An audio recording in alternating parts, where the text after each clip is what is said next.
Hello, boy, ya da da dee dee dee dee.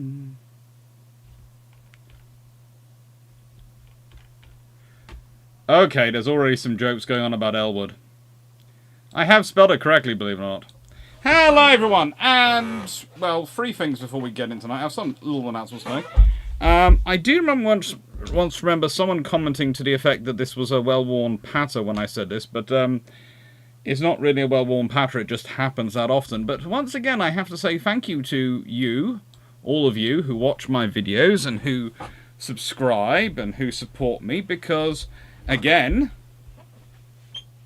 the university which was supposed to pay me in these days is late. Well, this time they're saying they're late. Last time, of course, they didn't pay me the correct amount. This time they're saying they're just going to be late and they're going to pay me the correct amount in as soon as possible, probably by Monday. I do not know. And, yeah, so thank you to all of you. That's marking from my hat before anyone thinks I've got something weird on my forehead. I'm not sure where my hat is now. I did take it off when I got in here. Yeah, see? Before anyone starts to think I've got something weird going on my head. There you go. Markings from the hat. I have such a big head, it's starting to leave indentations. And, yeah. So thank you to everyone for your support. Secondly, we're going to quickly go through the patron submissions, because patrons have until Sunday to make their submissions of suggestions, and then on Sunday I will turn them all into, well, turn all the ones I can under the normal guidance into questions, which will then be voted on for the patron vote for March. And other thing, yes, the Long Patrol recorded video for this will go up tomorrow rather than Saturday. Now, the reason is because today I was planning on doing the comment response on the Queen Elizabeth class videos. But people are still commenting on the Queen Elizabeth class videos, so I thought I'd give them till tomorrow. I will, however, be recording the comment response tomorrow afternoon before I do my Twitch live stream, okay? So if you got comments on Queen Elizabeth and you want them in the comment response video, there will be the video recorded, but it'll be recorded tomorrow and it'll go live on Saturday. Now, I've switched it round. So I'll just say hello to everyone, then we'll go through the patron options that have already been put in and submissions. And, well, if people want to go and put their own submissions in, you know how to do so. Hello, Peter Dawson. Hello, Mark Harkness. Hello, Paul from Chicago.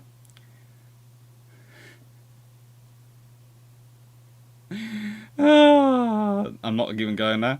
Hello, Carl Gasberg. Hello, John Shea. Hello, Jack Ray. Hello, Byron Ewan. Hello, DG40. Hello, Michael Cooch. Hello, Tanya Velica. Hello, Atras Verdun. Hello, Roman Cash. Hello, Matchet Dostal. Hello, DH89. And hello, Felix B. And hello, some video photographer.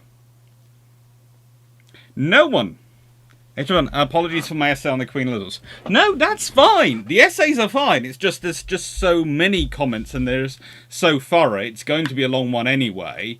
And it looks like it could end up being a 2.5 hour one or something like that. Stupid like that. I'm not sure. It's going to be quite massive. I do know that much. Right. And as said, well, it's... To be honest, it's nice doing it because, as said, if it wasn't for the... thankfully, today, of course, is the day when YouTube money comes in through for me. And if that hadn't come through today, I would have been absolutely brassic, thanks to that university. Again. Yes, and before anyone asks, yes, I have got to get better employers, but the trouble is this one accounts for quite a lot of my employment time. And I keep applying for other jobs and I keep getting more contract work, which is lovely, but the trouble with contract work is the pay is always unreliable. In academia, it's massively so. I appear to have used up all my water. Good luck with your new car today, Stafford. Right, so the suggestions so far in for the patron suggestions for March 2023. And the really disastrous thing is, if it, well, thank God for Patreon money, because without it, I wouldn't have been ordered the next set of Iron Brew.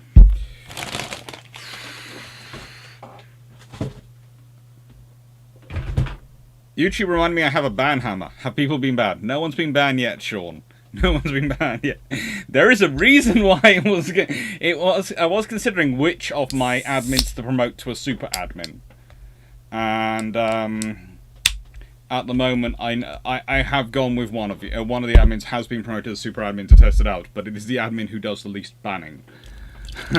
Just because it's such a step up in power to be a super admin. The sheer power they have is quite disturbing. Anyway, the patron suggestions this month, and we've had 27 in so far, are first the repeat, the attack on Copenhagen 1801, a following operation in the Danish waters until the fall of Napoleon, suggested by Paul Christian Thompson. That will of course make it through to the questions, because it made it through last time. And the German use of and the second repeat, which he's put forward before, the German use of captured navy ships in World War II. Another good one, again, was suggested previously. Carl van Gansberg, what if history of Germany not developing high-pressure steam propulsion, but stick to diesel and diesel-electric propulsion on warships after the Panzer-Chief?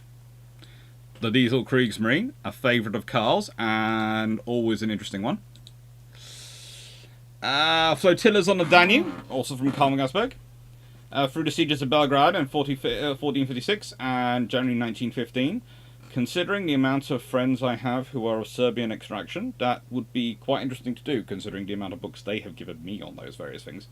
And pretty much every English language book that's been written on those subjects has at some point ended up being given to me as a Christmas present. I love my friends dearly, but they do typecast me when it comes to Christmas presents. Then we have Robert Locke, Sabotage and Salvage, Royal Navy Port Clearance, and also Robert Locke, Smoky Joe's, Dunkirk and Beyond. Robert Locke, the SOE at Sea. Michael 66, 50-gun ship of the line, covering how it came to be introduced, its uses, and how it dropped out of the line, and how it was used thereafter. Michael 66, IJ and Infrastructure World War II, and basically how I would improve it. If I were to be the Navy Minister in the 1930s, what would I have done? Michael 66, the RN and USN have different carrier doctrines. Each side must have had an idea of the other's doctrine pre-war, and each would have seen via liaison officers X and USS Robin the other's operations and practice during war. What were Navy's views on the others of each other's doctrine? It's interesting. Angela, in reintroduction of the naval treaties in the modern current age, I did love DH-89's response to that one, which was, oh, how sad it would be to see the Royal Navy as the power who would probably never manage to build up to its treaty limit. It would be an interesting thing of, actually, the British would probably build up to its treaty limit, but they would build up to it. The ships would be built up for it, but they'd all be fitted for, not with. So there'd be a load of ships built up to the treaty limit, so they could say they were building up to the treaty limit, but none of the ships, they'd all be armed with the armament of the level below. So we'd have a cruiser level ship. Let's say you had a cruiser designation, this is the tonnage you're allowed, but it would be armed with the firepower of a destroyer. In real life, it would be fitted with the firepower of a destroyer, but armed for the firepower of a cruiser. We all know it will be happening. Blackburn Maximum asks, well, to be honest, the name, they've gone Blackburn Maximum asks, how many Blackburns could a Blackburn burn if a Blackburn could? And it's quite a lot. Because they could carry small fuel air explosive bombs, small fire bombs at the time. Well, World War I era version of a fuel air explosive, but it's a bit different. No second war in China. Japan stops going further in Manchuria in 1932 and instead focuses on naval build-up infrastructure. What impact does this have? Interesting one. Rob B. Sawaki, naval part of the British conquest of Canada. Always fun. I like General Wolfe. Admiral Wolfe? No, General Wolfe. It's General Wolfe. It's Admiral, I know the Admiral brain. Today's been one of those days. This week's been one of those weeks, thanks to a cooker keep blowing up on me. Andrew Waite, Argentine aircraft carrier AR Vincent Mia. From construction in UK, her time as HMS Venerable. How does she come to being torpedoed by HMS Splendid? How close did she come to being torpedoed by HMS Splendid in the Falklands War? And the possibility of a carrier versus carrier battle with HMS Hermes Invincible. That's an interesting one to talk about. Jack Ray, history of Stanflex and why the US doesn't use it. Only one submission this week from Jack Ray. Danny Wright, Italian forces and infrastructure in the Red Sea in 1940. What were the capabilities and plans of those forces? Robert Locke, Operation Mirabian. What happened and what might have been? Robert Locke, RS Pearl Harbor, the 11th of June 1940, raid on Massawa, and its impact on Italy's naval and military operations in East Africa. Glenn Stewart, if Project Orion is complete in the 1970s and proves viable for the 10,000-ton ship that was being tossed around, what do the US and the Soviet space battleships of the late 70s look like? Why do I have a feeling he's trying to make me do his research for him? Robert Locke, Riverine Warfare on the Danube, World War II. Robert Locke, 1943, S-54 and S-61's voyages from Taranto to Venice, channeling their inner Nelsonian frigate and capture Venice. Interesting. Vincent Abate, hello, Vincent. Narvik campaign, from naval triumph to land evacuation. So promising at the start, so bitter at the end. Belnora. AH. Green Boys at Jutland, alternate history. What difference would this have on the battle of the aftermath and the immediate post-war? I was actually having discussion today on Twitter, and if you look at some of the pictures of sailors, which I think I might have somewhere, I might have the picture of sailors which I used. But it's an absolutely... when you look at it, you just go, oh my lord. If that thing had been hit by any shells, any more shells that had gone off, and we know it was hit by a few which didn't go off, there is no way they get that home, because it is that badly damaged.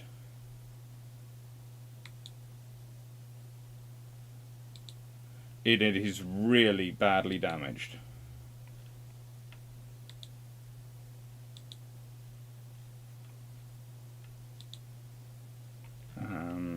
Yeah, but no, I can't find a mount. But it's a lovely picture of him there. Seydlitz is basically just barely about water, and this is after she's got back to harbour and has been lightened.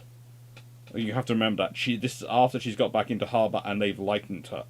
They've taken everything off they could, including, you can see, the guns have been taken out, the barrels have been taken out of the turrets. Lex Gimir, Pompey versus pirates. Why had piracy got so unheld when Rome controlled the Med after the Punic Wars? Because they didn't have a standing navy, basically. But we can go into that one, because it's a whole lot of stupidity which comes about from being the dominant power.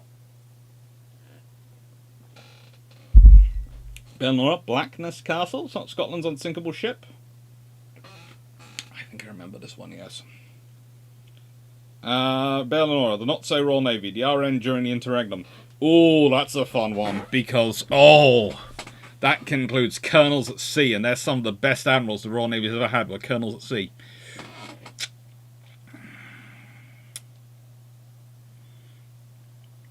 Sorry for being late. So an I-15 class submarine, IJN I-17, this 5.5 inch 40 cal 11 year type gun, naval gun, bombards the US coast and caused $500 worth of damage. Yeah, we're gonna get on with that in a second. We're gonna discuss it all.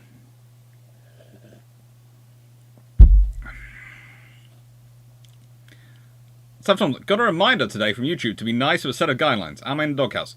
No, everyone should be. They just added a new system, and it's kind of like Twitch. Twitch is already. I found this out when I started with Twitch, that you have a reminder which comes up on people, and I thought, well, it came up with this fixed set, and I didn't like the language of the fixed set, so I've written my own set of guidelines. And please tell me what you think of them. If they're terrible, I'll go in and edit them and change them. But it was just my idea of what sounded like quite nice guidelines to put in.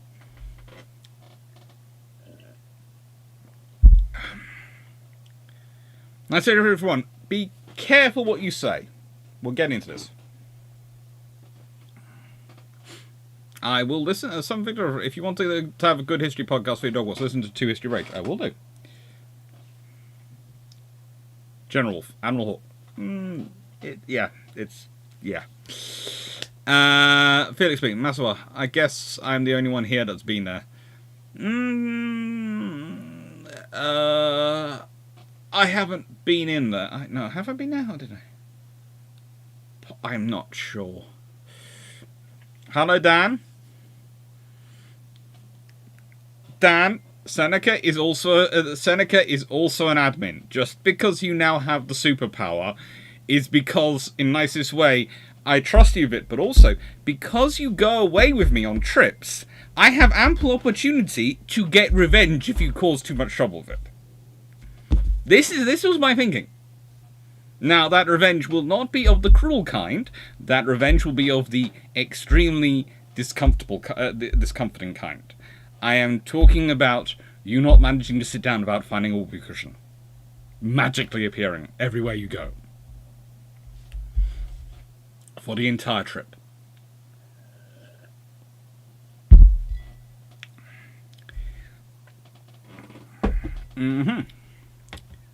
You got out earlier, did you? Ah, that's good. Hello, George Newman. Hello, Yickers. Hello, Sean. Hello, everyone. Hello, Amelia Barrow. So, please, as said, do comment on whether or not you like the chat thing, whether it's nice. I was going for basically, this is our friendly style, and it's not really rules, but this is our guidance for why we do it the way we do it. Because, hello, little cousins. You're all watching. And, of course, tonight's Shameless book plug. What would a video be without a shameless book plug? Shameless book plug. And, of course, you know, the kerchief for your dogs. That has all the firepower motif on them. The ship's, you know, form and balancing scenario. Full system. Firepower motif on there. Send us to sitting behind Dr. Clarke and Jack after eating beans. We both do eat beans, yes.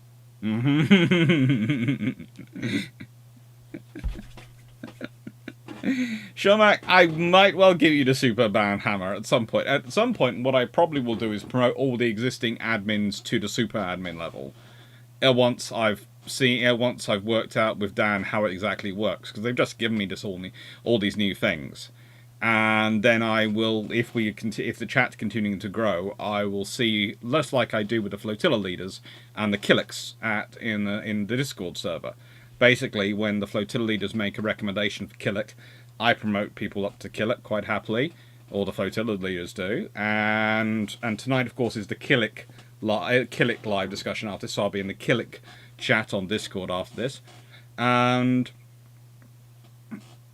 if, you know, they sort of make promotions, and basically I'll go talk to the super admins and go, who do you think from the rest of the people should be admins? And the chat's growing. But at the moment, we don't really have a large enough chat pool at the moment yet to justify mass promotion. But I wanted to I couldn't do it myself. So I needed someone who, how do I put this?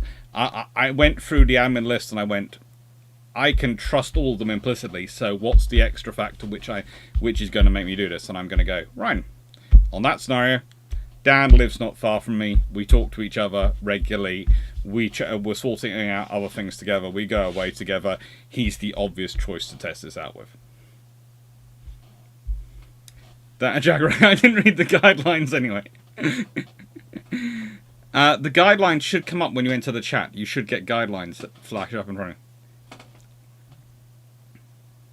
I will. HMS Tiger is on my list of things to do. Do a book on. Jack Ray, you're not a placeholder admin. Trust me. You are an essential admin because I prefer to have at least 2 admins on, and you're fairly reliable about being on for watching the chat. It's one of the things I've noticed in Twitch.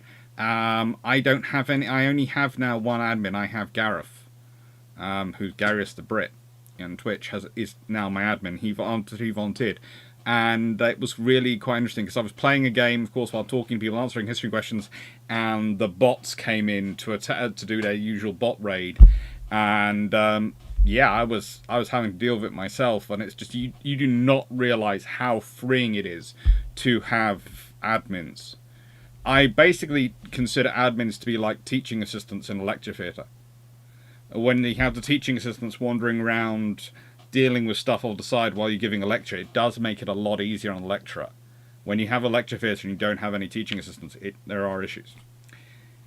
Anyway. So,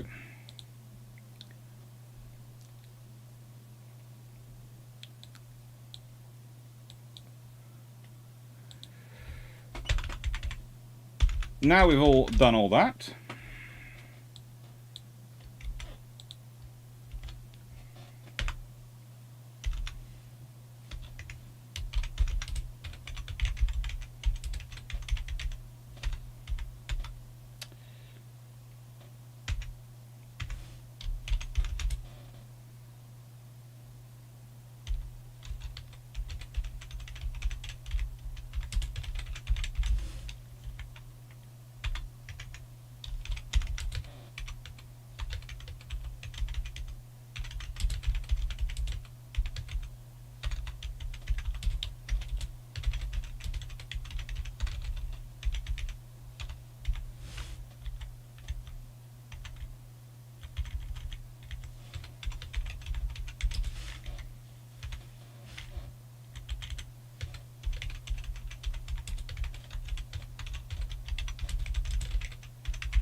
Right.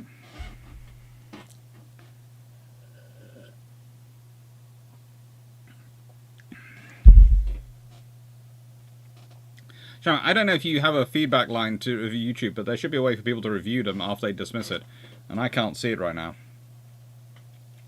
Thank you much, Dostal. The guidelines pop on there are quite nice. Yeah. I will feed that back to them.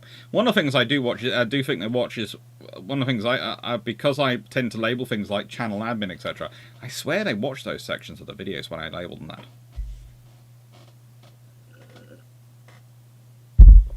Hello, Glenn.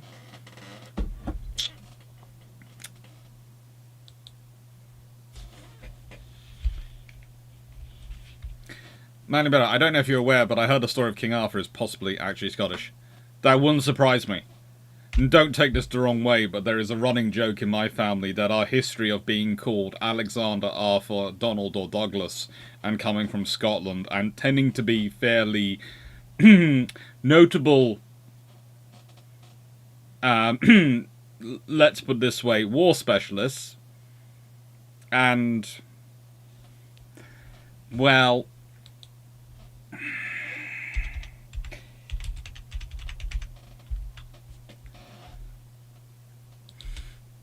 how do I put this politely? There is also the fact there is another name which was quite popular in my family for quite a long part of its history, which of course was Morgan. And you start to wonder if it might actually be our family history occasionally. It's mostly Marys, Christines, Karens, Elizabeths, and Annes.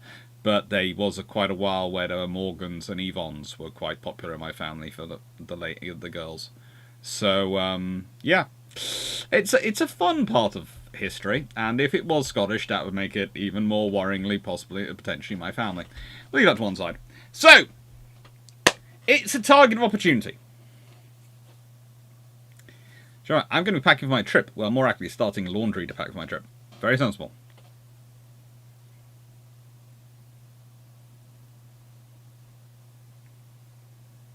Yes, I have seen the extension of Comment Nights at Front. As I said, there is a reason I'm recording the comment responsibility for the Queen Elizabeth videos tomorrow.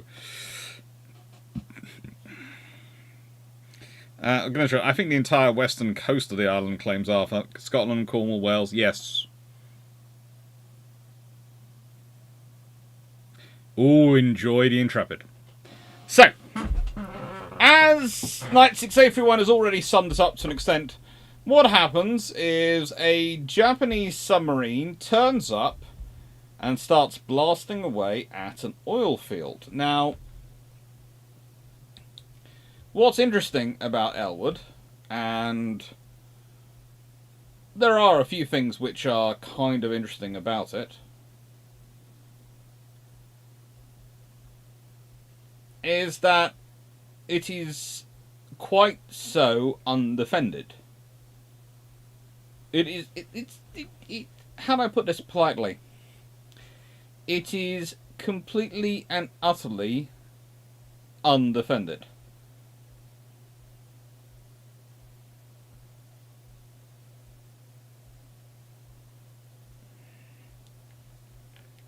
There is... It's one of those scenarios when you're looking at the Ellwood oil field and what it's built up with and all the offshore derricks it has and the various things it has going on at the time, and yet not only is it undefended, it is almost habitually so.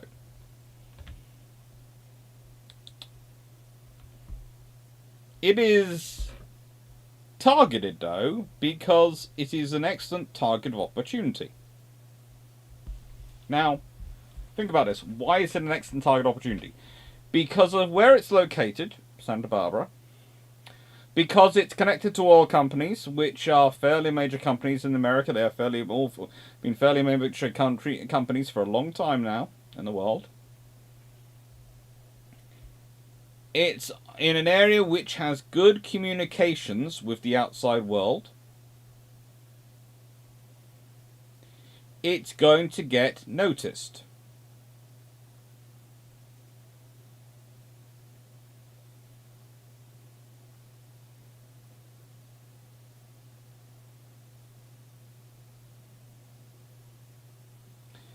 And it getting noticed is the point. Getting noticed is the point. Now, why is that? Well, because Roosevelt was making a radio speech on February the 23rd, 1942. The Japanese government knew this. Wahey for basic intelligence gathering! The Japanese government knew that Roosevelt was going to make a radio speech on February the 23rd. So, their plan was quite simple. Go and hit a suitable target of opportunity. The thing was, this wasn't their first operation on the American coast. In fact, Japanese submarines had been operating off the American coast since Pearl Harbor. In fact, that was the very first deployment the Japanese submarines were doing after Pearl Harbor. Actually, while Pearl Harbor was taking place, they're already on their way out there. 7 Japanese submarines are patrolling off the American west coast. You can all laugh now, okay? Yes, 7 submarines for the entire American west coast. But the point was they were trying to reach it. The fact that they haven't put any thought into it, that they're literally sending 7. If you think about it, if the Japanese had had enough submarines and put enough, instead of building Yamato and Musashi, instead of building those huge super battleships, if they'd used that sort of resource to build carriers, long-range submarines and cruisers, which you probably could have done, and maybe even some battle cruisers, but smaller, faster vessels than Yamato and Musashi, they could have caused huge trouble for the Americans. Because remember, the Americans, and this is the other thing, we often praise the Americans for seemingly being prepared for war when war happens in 1941. And it is to an extent, they are prepared for war in that they are building the big ticket items. Trouble is, they're not building the small ticket items. And it's almost the reverse of what happens to the British. The British are pausing the big ticket items when war begins to concentrate on building the small ticket items. As such, they get kind of a lot of heckling for not having the large ticket items available when they need them late as the war goes on, because things like Norway fall, France falls, and suddenly all those suggestions of we're not going to need the aircraft carriers, we won't need the battleships, suddenly looks, oh, sugar. Well, the Americans had watched that and gone, well, we're definitely going to need the battleships and the aircraft carriers, aren't we? So better build those. Better build them. And what the Americans hadn't done was go, hang on, the British are also building these very small 1,000-ton things called the Flower class. Yeah, there's no reason we're going to need a lot of those, are there? We're not going to need vessels like that. No. There's no reason we're going to need those. Turns out they're right, because the Japanese do not have the submarines to do more than 7. But those 7 submarines managed to sink 2 merchant vessels, probably, and damage 6 more. Skirmished twice with the US Navies, both their air and the sea forces, and all managed to return to friendly waters and resupply. The ones that go to the Kwijian atoll then return to the American waters to pay some more visits. And this latter group includes the I-17.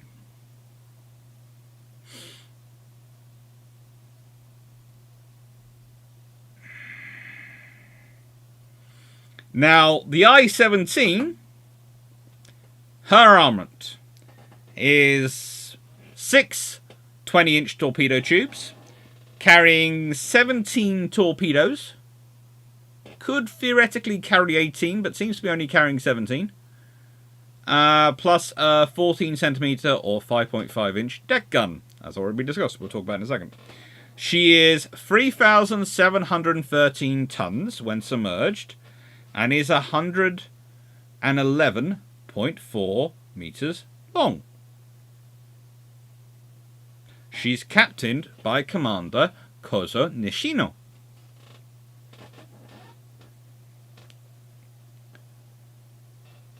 Peter Dawson, what's wrong with building a tanker? Building a tanker is great. Build a tanker. Just build an escort ship as well to go with it.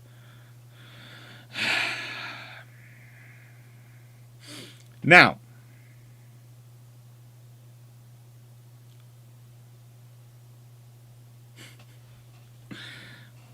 what? Before I get into this, there is one popular story which always struck me as funny, and I include it in the long recorded video and plan not to include it in the live because I'd include it in the recorded video, but I'm going to include it in the live. Is the fact that the amount of people who believed a story which went around for years that Nishino was not a career Japanese naval officer. No. He was a reservist who had been a merchant captain who had, when he'd pre-World War II, sailed his vessel through the Santa Barbara Channel, stopped to the Ellwood oil field to take on a cargo oil, had fallen into a cactus and been laughed at by the oilmen, and so he was returning to take revenge for them laughing at him. Now, let's be honest. Would anyone in the chat trust a very expensive long-range submarine to someone who hadn't been in submarines for roughly 20 years? Because it doesn't matter if you graduate from the Naval Academy, you are not going to get accelerated up the ranks in the Merchant Navy. You're still going to have to serve up your career there, and then you won't have any career in submarines. No.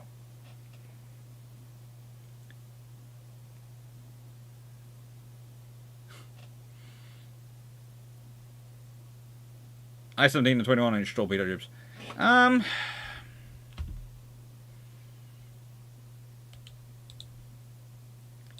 gum. Let's open my notes on the I-17. There's always a possibility that in scribing my notes from the I-17 to the Ellwood battle notes, I got it, made it wrong. Yeah, you're right. 21-inch. I'd transcribed it as 20-inch. Sorry, on me. It happens. Plus, of course, they have an Yokosuka E-14Y seaplane. But really, that doesn't matter. And by the way, that's a picture of the I-15 standing in for the I-17 because I can't find a decent picture of the I-17.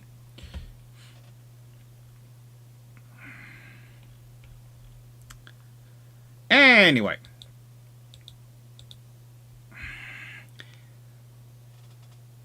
So, no, he's not a merchant marine. I'm not sure where the story comes. There might well have been a Japanese merchant mariner who did have that unfortunate experience with a cactus.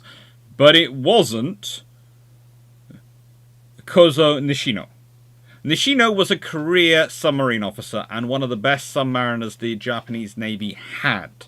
He is the closest thing they have to a submarine ace, and is probably one of the best naval one of the best submariners produced in World War II, if you consider some of the things he accomplishes in the vessels he's given.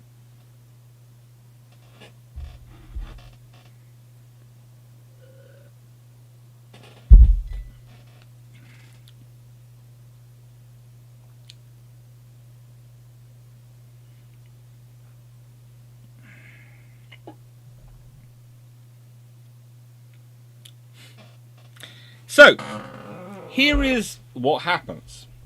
At 7 p.m. on February the 23rd, 1942, the I-17 came to a stop opposite the Ellwood field on the Gavatur coast.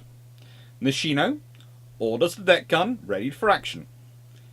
15 minutes later, the crew are taking aim at the Richfield aviation fuel tank, which is just beyond the beach, and opened fire. The first rounds landed near a storage facility, not near the actual aviation fuel tank. Most of the workmen are not there. Most of the workmen have gone home. They have a skeleton crew on at night. Most of the workmen, when they first hear explosions, do not think, "Oh, sugar, we're under attack." They think, "Dole, what's gone wrong now? Oh, what's broken?"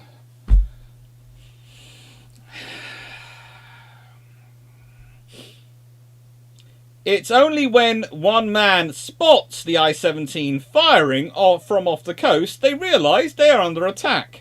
They actually spend the first couple of minutes, while there are still shells coming in, one presumes, wandering around, wondering what's causing the explosions and what's gone wrong. Now, an oiler named G. Brown later told reporters that the enemy submarine looked so big he thought it would be a cruiser or a destroyer, until he realised only one gun was firing. Now, I can believe this because of the amount of times people have pointed to ships out at sea, including OPVs with me, and gone, "Oh, which navy does that battleship belong to?" So I can believe that people would have this level of lack of information. However,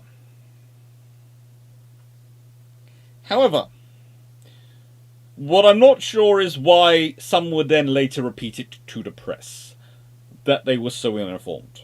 Usually, people like to keep these things close or within just the people who are less likely to make fun of them for it and go, "So you really thought that looked like a destroyer, did you? Or a cruiser? It looks like a cruiser, doesn't it?" Anyway, Nishino then ordered his men to take aim at the second storage tank, at which point Brown and the others called the police, and the shells continue to fall around them. Now, let's be honest, does anyone think a submarine looks like a good gun platform to try and fire from?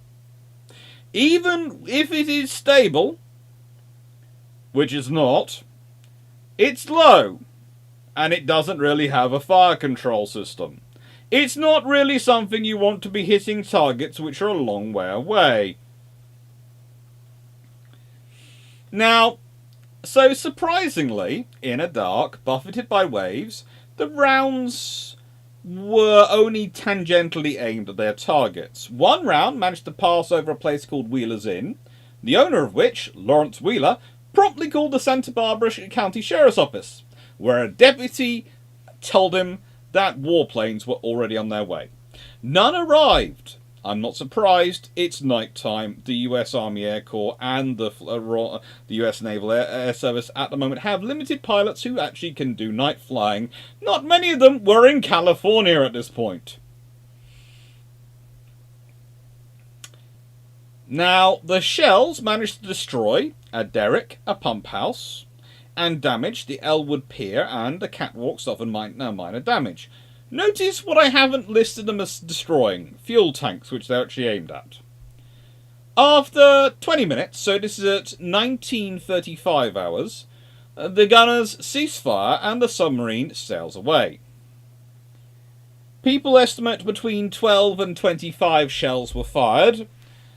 I think 12 is kind of bumping up the accuracy level, but 25 would seem to be about right for the time they spent firing.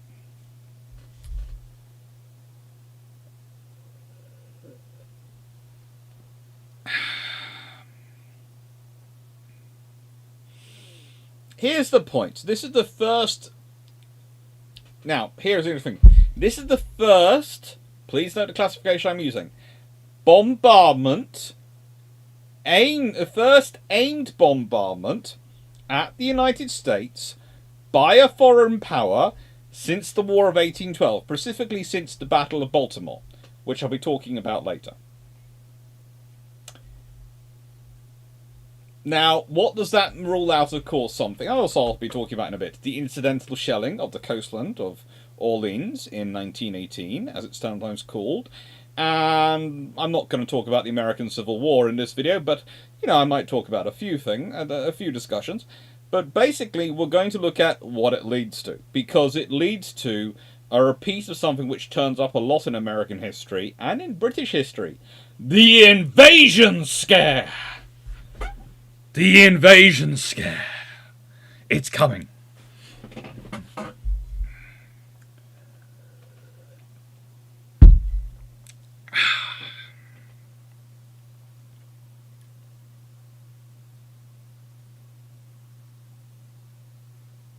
Magnus, the story I heard was much briefer than said. Inspection tour slipped on metal steps. Full story exposes the full ludicrous. Yeah, it basically, the whole idea is the captain fell from steps, landing in cactus, was terrified, and then comes back as the Japanese submarine commander. And you sit there and go, no. For starters, someone who spent long enough in the merchant marine to get to be in charge of a merchant tanker is not going to be someone who spent long enough in the navy to be in charge of a submarine. And vice versa.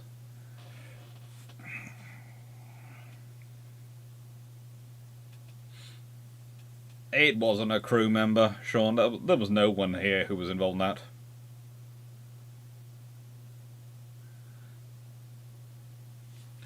In defense of the... It's not a sailor. It was an oilman.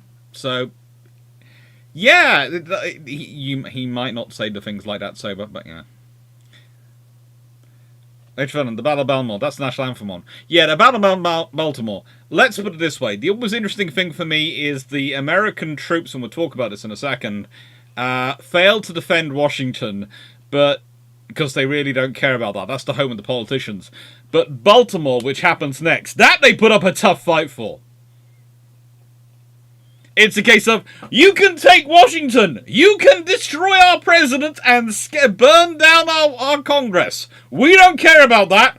But Baltimore is where there are breweries and important things we care about. You will not take Baltimore. We have our priorities.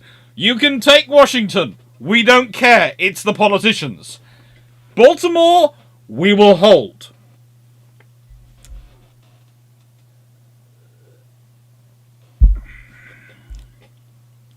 That's it. For the British, invasion scare is understandable. For the US, not so much. No, it's understandable. It's understandable. Yeah, it's mostly understandable thanks to, how do I put this politely? Us, the British. We'll get into that in a second.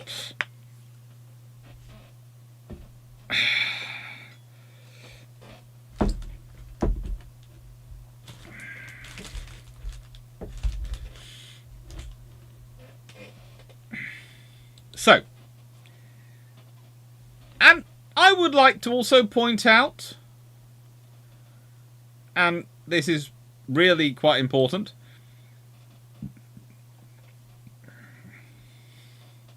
the 50 cal, the 40 cal, the 14 centimeter 40, the 5.5-inch 40, 11th year type naval gun, are actually pretty interesting weapons because they're able to elevate quite nicely. Single mount could go up to 30 degrees. The twin mount variation, which wasn't carried on this one, went up to plus 40, and they can do -5 or -7. Again, the twin mount seems to be better than the single mount. The rate of fire was rated at 5 rounds per minute, which means theoretically during those 20 minutes she could have fired 100 rounds. There is a theory and a possibility she fired 100 rounds within those 20 minutes, but I highly doubt that. But I think 25 is more likely than 12, considering the number of things actually hit. Which means someone should probably still be checking out for shells. Muzzle velocity, 700 meters per second. Maximum firing range, 16,000 meters at plus 30 degrees of elevation. It's a horizontal sliding breech block. And I-17 had also used it to sink the SS Amido, which was a steam tank ship built in 1920 by the Bethlehem Shipbuilding Corporation as part of the, 2021 for the United States Shipping Board, as part of the Wartime Shipbuilding Program, or the Emergency Fleet Corporation. That was supposed to restore the nation's merchant marine. The big problem, and I'd like to point this out, is the weapons of war, this battle, no one gets killed. No one gets killed in the Bombardment of Ellwood. No one dies.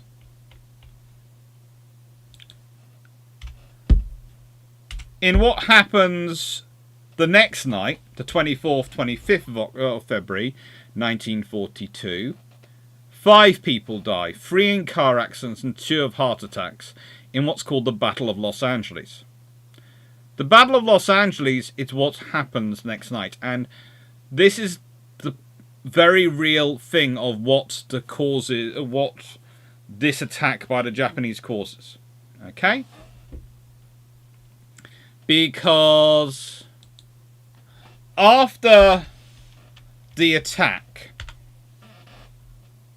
after the bombardment of Ellwood, a very sincere, perfectly nice gentleman called Reverend Arthur Basham of Montecito calls the police to say he had seen an enemy submarine from his home. He said that submarine, presumed to be the I-17, turned south towards Los Angeles, apparently flashing signal lights to someone on shore. Now, the reality is, after the attack, the I-17 had sailed west, aiming to return to Japan. And it did. But, yeah. The fact is, people are seeing stuff, and they're looking out for stuff, and they're scared.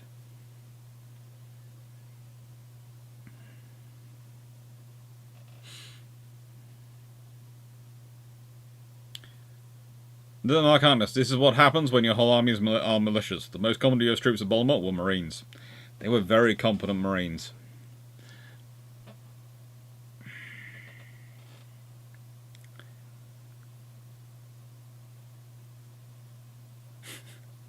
Then look at the British Empire. The US wanted to break away, fine. You want to take away our access to maple syrup, rum, tea, or curry by preference?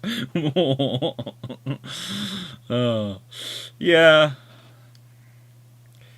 So, these 5 deaths are not unrelated. Sadly, United States British Front, they're really not.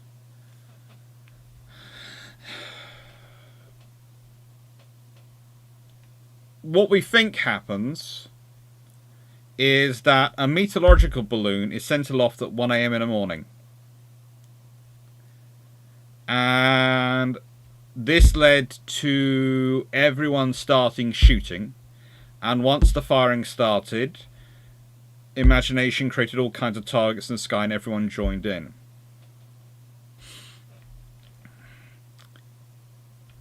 So, on 24th February 1942, the Office of Naval Intelligence issues a warning that an attack on mainland California could be expected within the next 10 hours. As such, that evening, many flares, blinking lights were reported in the vicinity of defense plants. An alert is called at 7:18 p.m. and lifted at 10:23 p.m. So that's at 19:18 hours and 22:23 hours. Renewed activity began early in the morning, 25th February. Air raid sirens sounded at 02:25 hours, that's 2:25 a.m. throughout Los Angeles County. Total blackouts ordered, and 1,000 air raid wardens were summoned to their positions. At 03:16 a.m., 03:16 hours, 03:16 a.m., the 37th Coast Artillery Brigade began firing their 50 cal, .50 cal machine guns and their 12.8 pound or 5.8 kilogram anti-aircraft shells into the air at reported aircraft. Over 1,400 shells were eventually fired. Pilots of the 4th Interceptor Command were alerted, but their aircraft remained on the ground because they worried about flying into the maelstrom of night fire.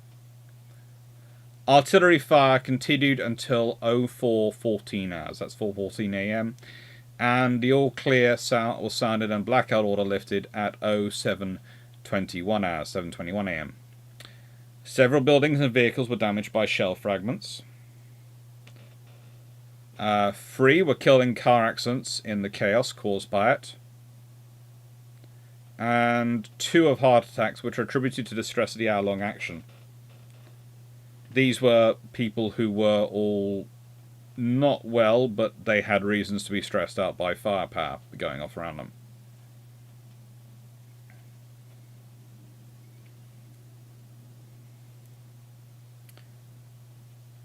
As always, the local House of Representative politician, Leland M. Ford of Santa Monica, called for a congressional investigation, saying none of the explanations so far offered removed the episode from the category of complete mystification.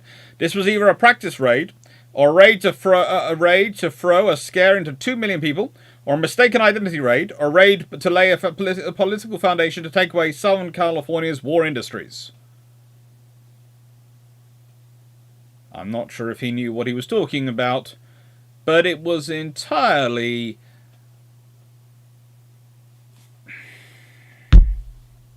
problem caused by war.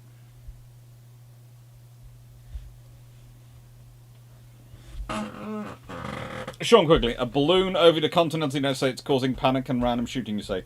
No, that can never happen here.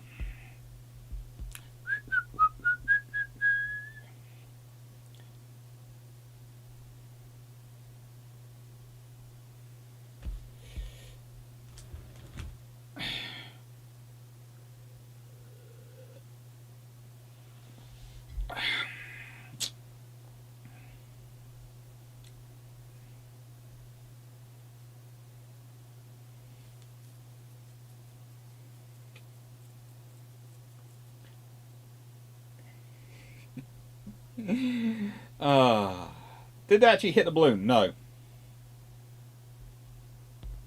They're only presuming it's the balloon because they found out later on from the meteorological teams that they let a balloon off at 1 a.m. And honestly, who in their right mind, when everyone's on alert, thinks, you know, we're scheduled to launch a meteorological balloon tonight, we're gonna go ahead and launch it? What kind of person doesn't think, or rather, was there no joined up thinking and no one told the people who would be launching the meteorological balloons, who are presumably getting clearance from someone to launch a balloon into the airspace, that there was an alert on? Who didn't tell who what was going on? Because if someone had told them, they'd have gone, no, please don't launch it at 1 a.m. Wait till daylight so everyone can see what it is. Please don't launch it in the middle of the night. Please don't do this. Yeah, nothing makes sense of that particular politician. If you want to read a very good example of an official history trying to get politely as possible as around this topic as they possibly can, there's someone, I'm not sure who, has quoted an entire section from James Lee Cate and Wesley Franks Craven's 1983 West Coast Air Defenses, the Battle of Los Angeles journal article. And they've put it on the Wikipedia Battle of Los Angeles. If you get to the actual Battle of Los Angeles, I'm not talking about the film, but the actual battle. And you will read a very, very interesting story. You'll also realise that the Ellwood submarine was 2,500 yards offshore. And the radar surfaced at, well, the Japanese claim at 1900 hours, the Americans claim 1905 Pacific time, just 5 minutes after the president started his speech.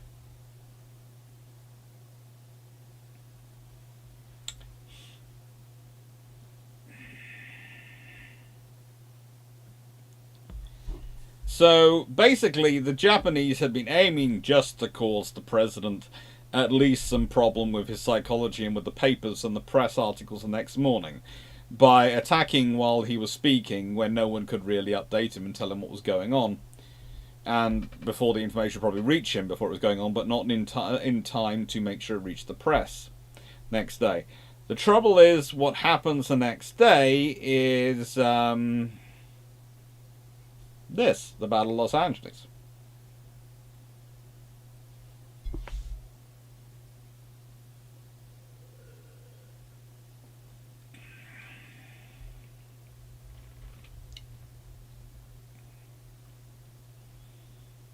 No, Clarke, gotta hate inflation. The cost to take out a balloon in 1942, $2. The cost to take out a balloon in 2023, $400,000. Yeah, that's a shout. Look on the bright side. At least in 1942, they didn't shoot down the balloon. They didn't shoot down the balloon. They didn't. It seems to have got away unscathed.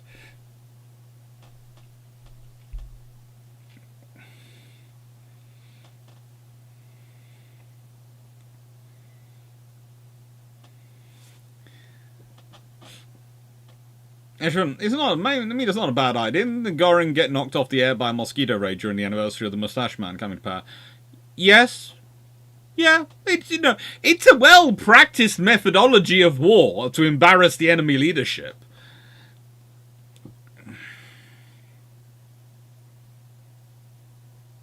Sure, this is like the 8th Army putting the tent for the Air HQ next to the Army HQ. Just have the meteorological people next to the air defense people they need to talk all the time anyway. That would make it sensible. Yeah. It's just...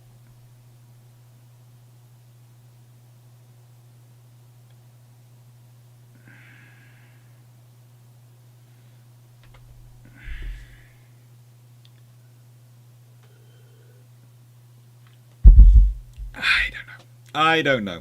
Anyway. The Battle of Baltimore. Boom, boom, boom. This is where the Americans get their invasion scare from. Because, let's be honest, let's go back. Who was the original sin? Where was the original invasion scare from? Hello! We're from Britain! Hello! We all speak and sound like this. Or sometimes we sound like this. We do, the higher you go, the more we sound, like this to an extent. We can really go quite up there. Quite up there. We can. Very good. Let's go. Right on. Anyway. So. The Battle of Baltimore was the previous last time that anyone officially, with intent, had bombarded the Americans. Now, one thing you have to remember at the Battle of Baltimore is that in the previous Battle of Washington, the British had taken roughly equivalent numbers against the Americans. During the what's called sometimes just the burning rather than the Battle of Washington, the British troops come up with 4,250 soldiers, and the Americans have 7,640. Please remember that again. Washington is burnt and the British troops are outnumbered by the Americans. Okay?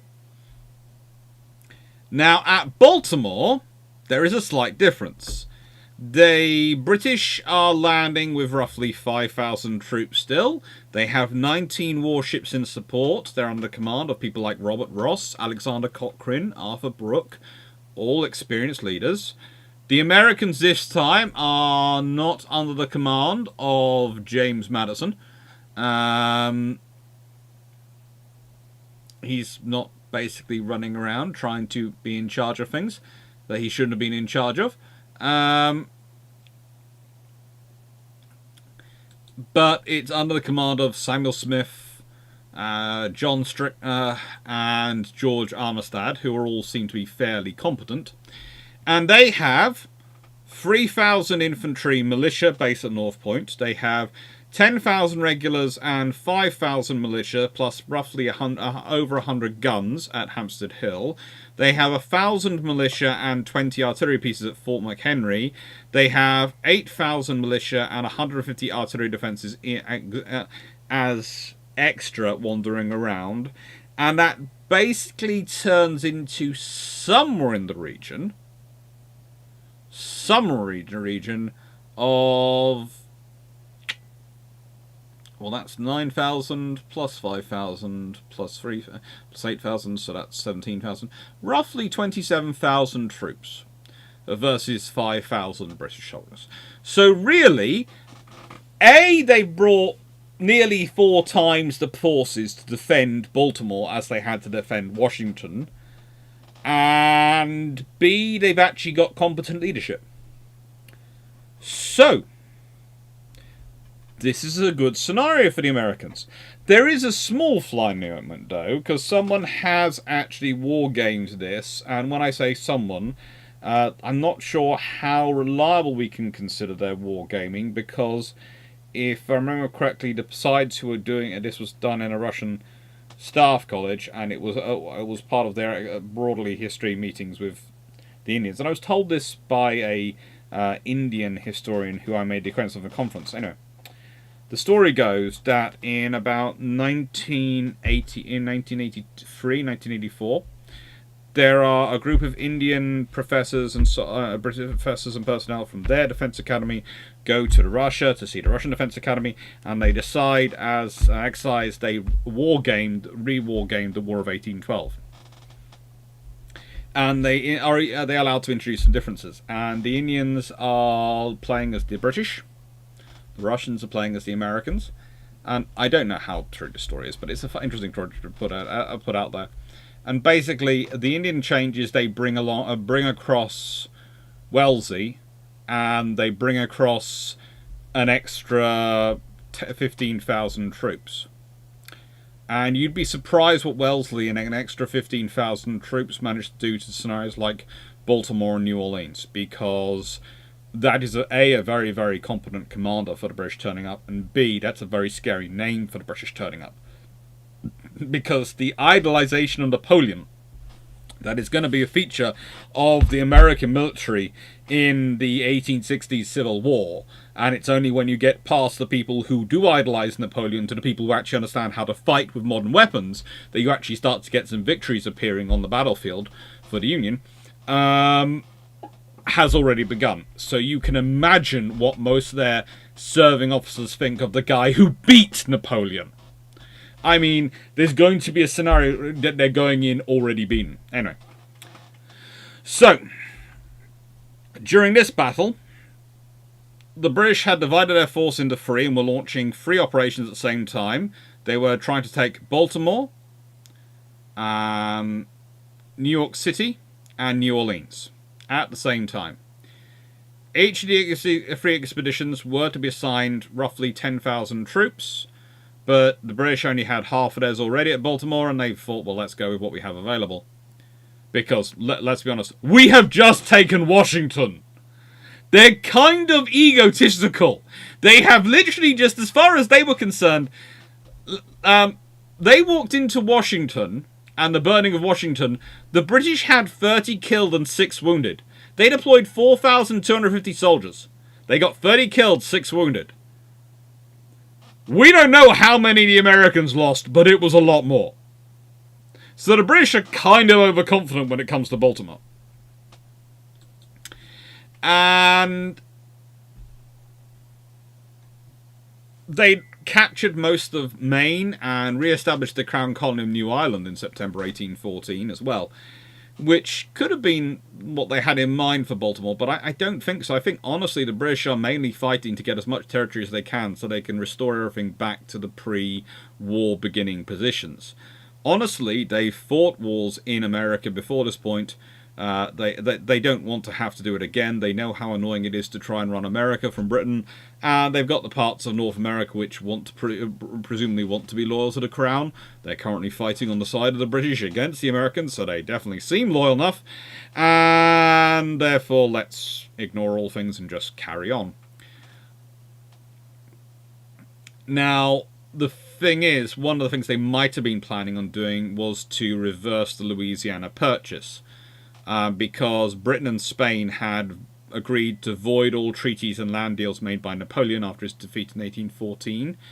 And Britain could have been planning to take New York City, Baltimore, and New Orleans, as well as Maine, permanently. So they were, part of British territory. But there again, they also do actually agree to return Maine to the United States as part of the ratification of the Treaty of Ghent in February 1815, so they don't appear to be that committed to it, and it would be very difficult to imagine the Americans actually managing to retake Maine from them, considering the state of their armed forces. Yes, they managed to win in Baltimore and New Orleans, but the British are going off and more forces are arriving. And once the next load of British... the thing is, the British have a lot more regulars coming. The Americans don't have a lot more regular troops coming. And the troops that are coming from Britain are veterans. Any troops the Americans raise are not veterans. They are decidedly not. They have some veterans, especially after the fights with the British, but they don't have a lot of them. Whereas the British, thanks to the Peninsular War and the legacy of the wars against Napoleon, have a lot of veterans to call upon. And they are calling them up quite shamelessly. And you only have to look at the officers and the brigade and the troops the British are sending out there.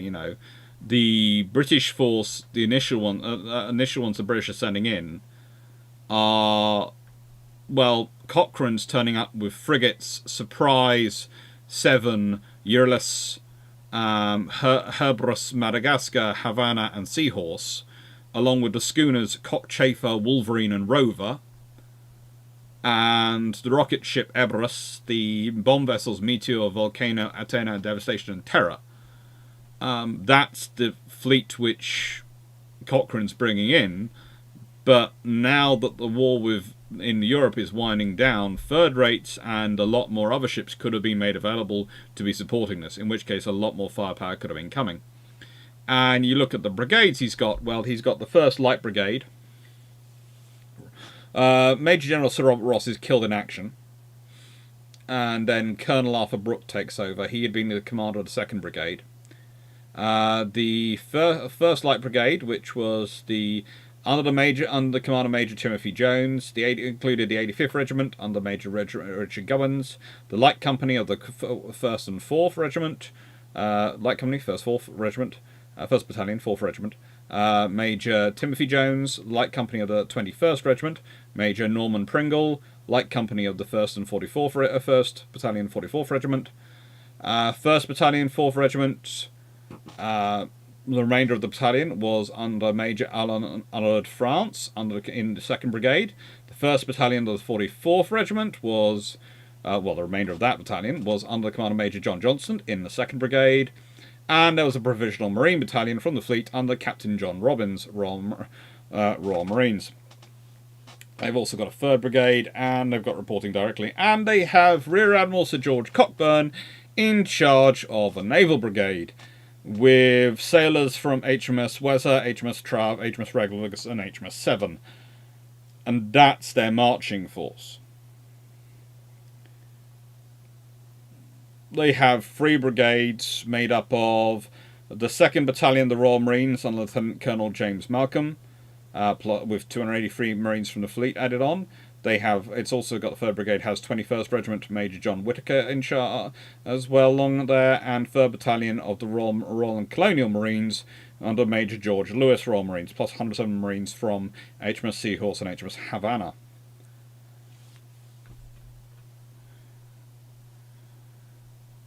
There are a lot of very capable personnel being sent. And the thing is, again, there is another 5,000 on their way. And any more, and there are big problems. And basically, the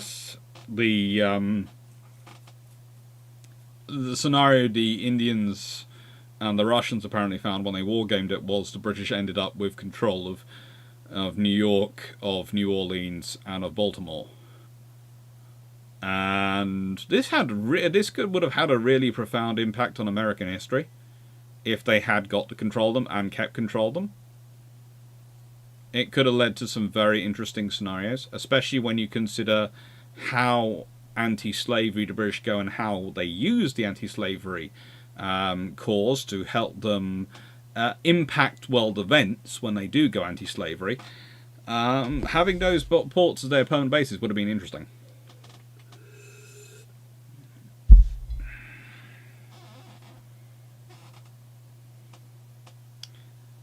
Sure, as far as I can tell with New Ireland, that was just Sherbrooke being a weirdo and doing what he felt like. Like when Salt declared himself Viceroy of Portugal. These things happen.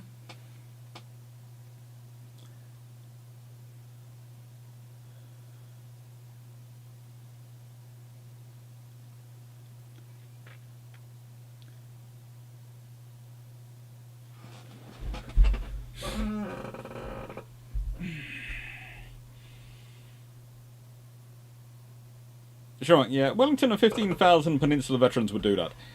They're really not good to have along. After the Battle of Waterloo, if Wellington and his army from Waterloo went out to America, there is an interesting result in that scenario if the war carries on.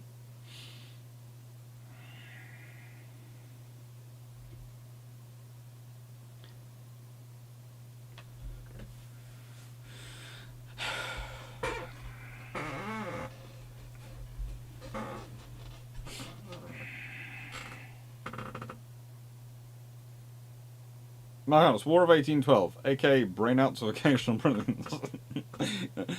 Nice. So how did the British lose? Well, to be honest, the British, it's an interesting thing because it's a very dispirited battle.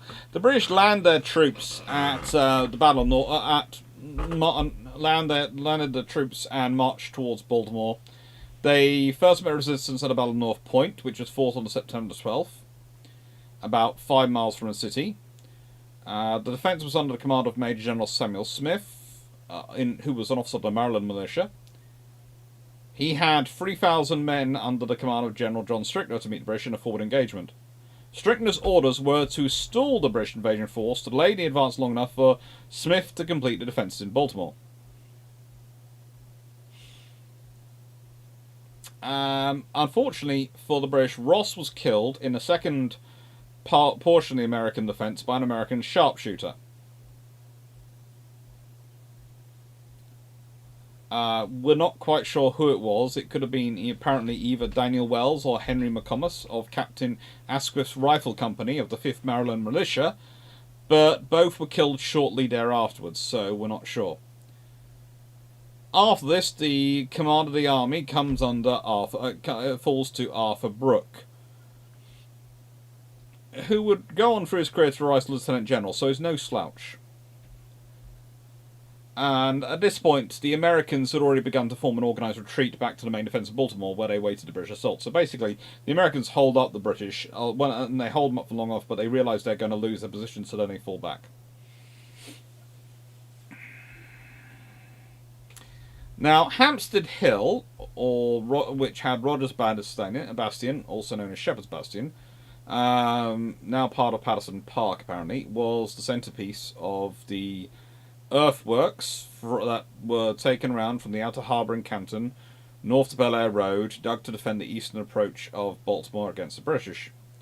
The redoubt was assembled and commanded by USN Commodore John Rogers, with General Smith in command of the overall line. So basically, the redoubt is being held by the US Navy. On September the 13th, 4,300 British troops advanced north on the North Point Road, then west along the Philadelphia Road, towards Baltimore. US troops were forced to retreat to the main defensive line around the city. Colonel Brooke established new headquarters at Sterrett House on Surrey Farm. I know, an Irish guy always want Irish guys. They always want to set up in Surrey. It's always Surrey they're after. Speaking as a Surrey guy, I can get away with that joke.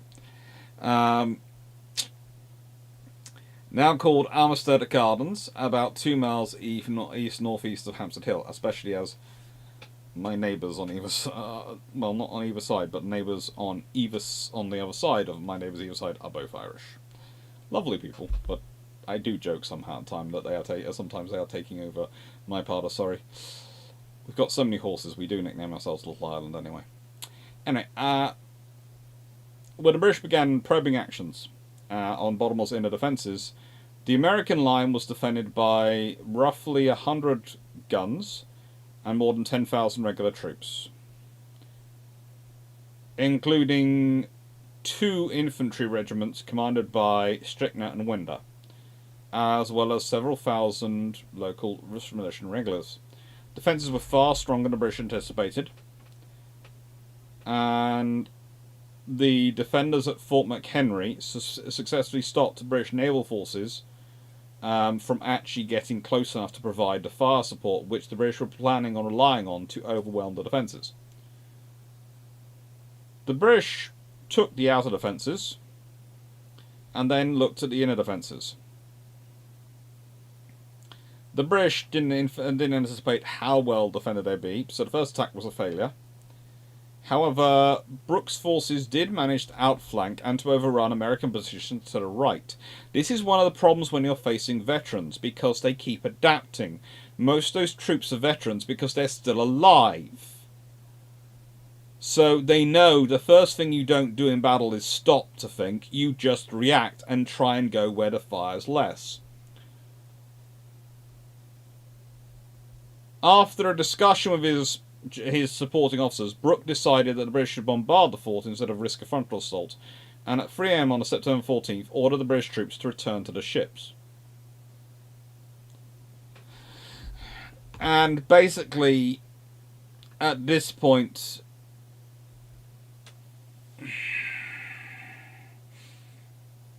the British begin a bombardment.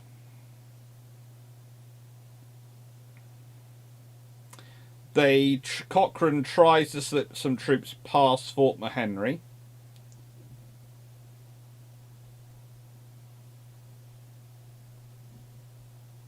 And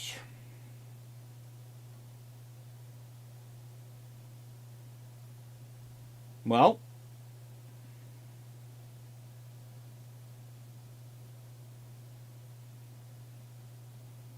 basically the British end up trying to bombard, trying to get past Fort McHenry, and of course it's where we get the whole Star-Spangled Banner from, but that particular Star-Spangled Banner seems to be erased. Rather than to taunt the British, it was what they raised every morning at Fort McHenry. It was just what they raised, and so it was raised on September the 14th, as it was normally raised. But Brooke had been instructed not to attack American positions around Baltimore unless he was certain that there were fewer than 2,000 men in the fort, because the British didn't want to lose a lot of troops. The British were prepared to go and get more troops. You have to remember, the British don't have to take casualties of their veterans. They're prepared to go get more veterans, come back, and carry it on. And so the British do.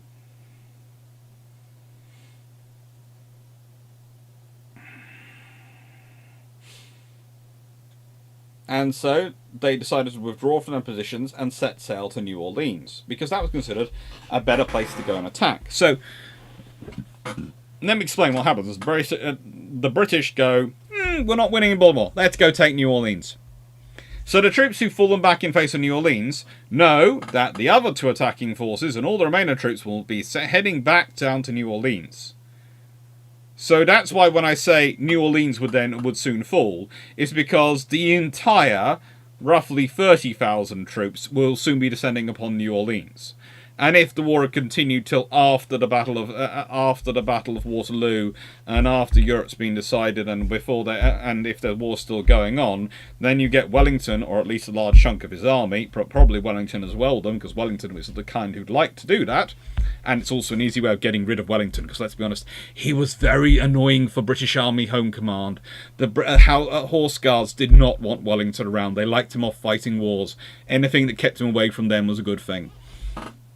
Probably send him and a large number of troops to North America. And then you have all sorts of fun things potentially happening.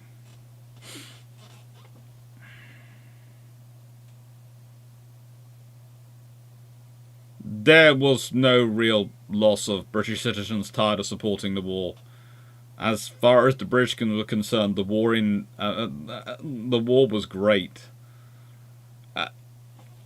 You have to remember, it's not like today, when you get updates every 24 hours. You hear news of the victories and the losses, but the War of 1812 was at this point turning into a lot of victories for the British. British had been at war for a long time, and to a certain extent, a lot of the British public believed that the Americans had stabbed them in the back by signing up to support Bonaparte. And no one liked anyone who supported Bonaparte.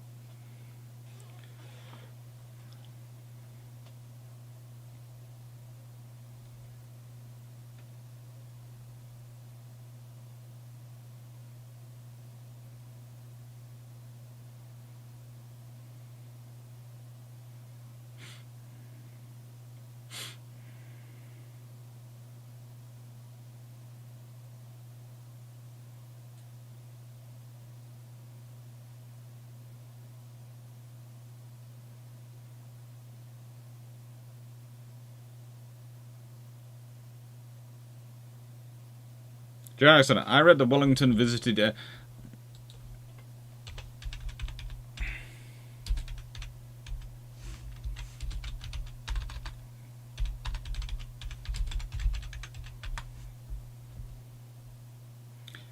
I'm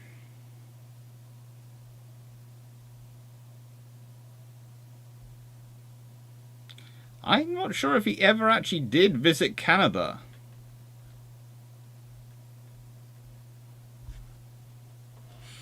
Let's see.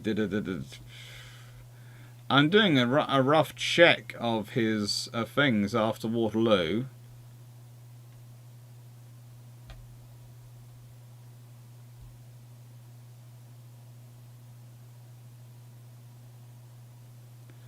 No, I don't think he visits Canada in the nicest way. I don't see where he does. He was after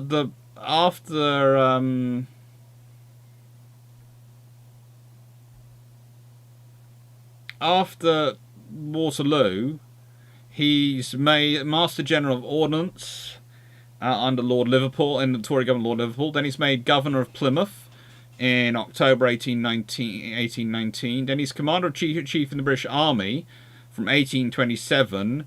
Constable Tower, London, 5th February 1827. Along with Robert Peel, he was a member of the Tory party. In 1828, resigns as Commander-in-Chief of the British Army to become Prime Minister.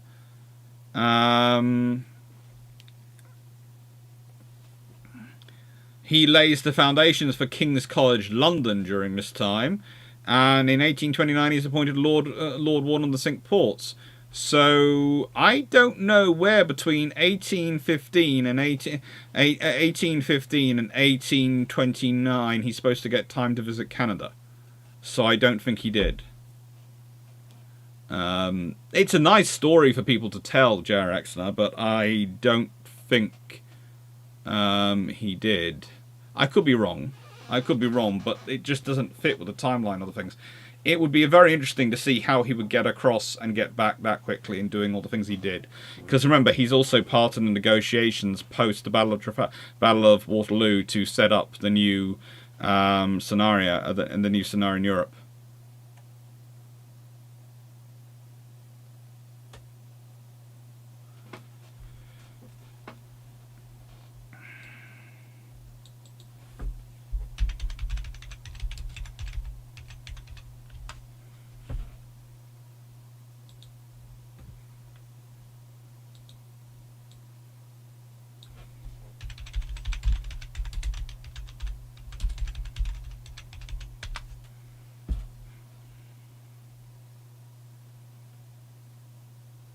There's certainly lots of places called Wellington in Montreal, but I'm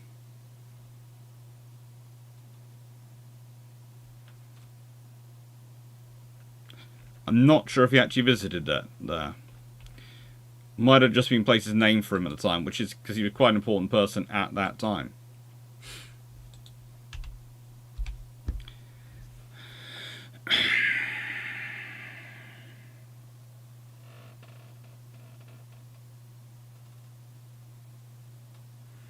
Also, the British, after the war was over, were never that keen on retaking America. They never wanted to retake America. They were interested in their ports, but they didn't want to retake America.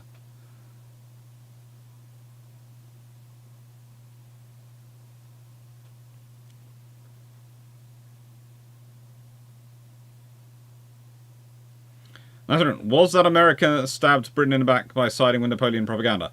Not really. It was literally the view. You know, nicest way anyone who sides with Napoleon is stabbing Britain in the back and being nasty and attacking. While we're fighting a war against Napoleon, the world's great evil, you attack us? You're evil as well. You're basically a lesser devil. Propaganda and sort of is very straightforward at that time.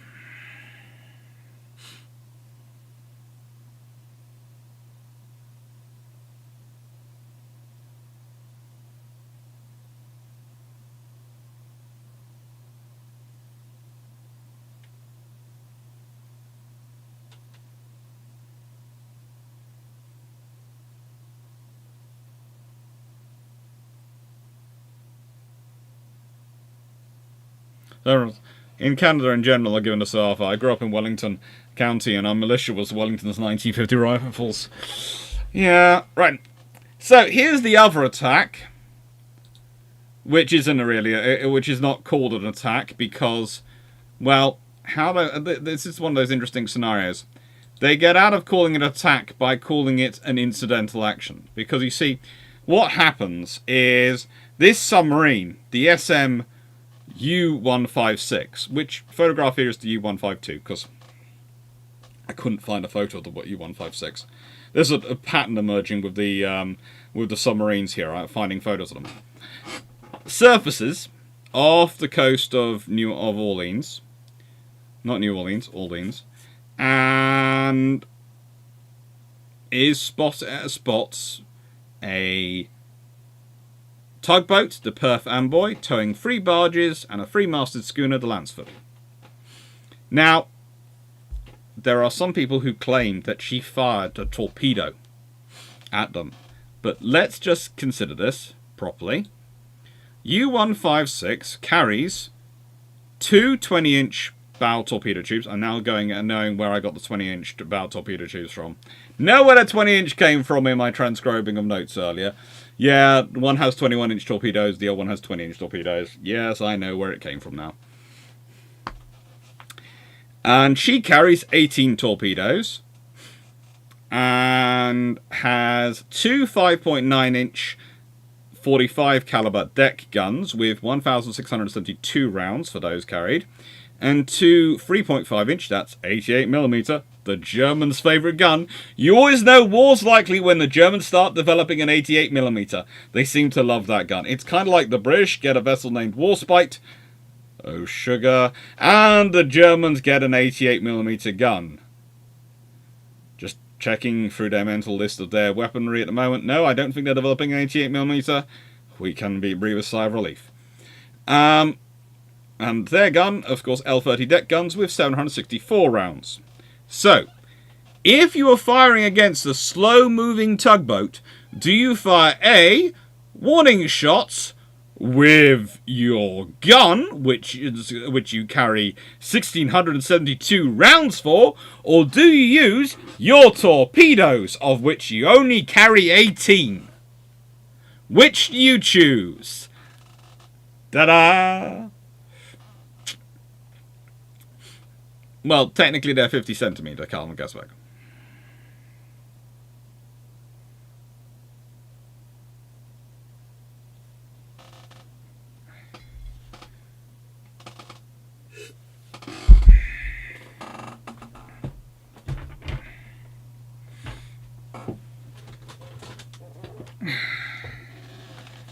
$18mm is 3.5 inch. Roughly. Roughly.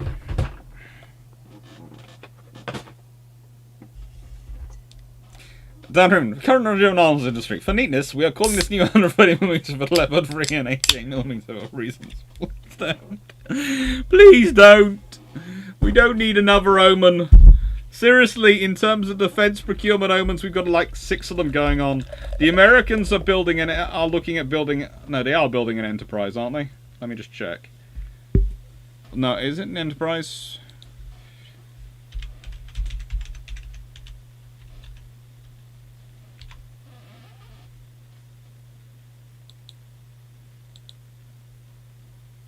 Yeah. The Americans are building another Enterprise, the British are building a Warspite.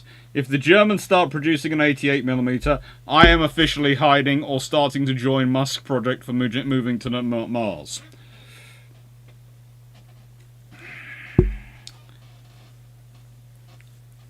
When the Dutch start buying capital shit, that means World War is about to happen. Yes, sure, Mac, that does mean happen.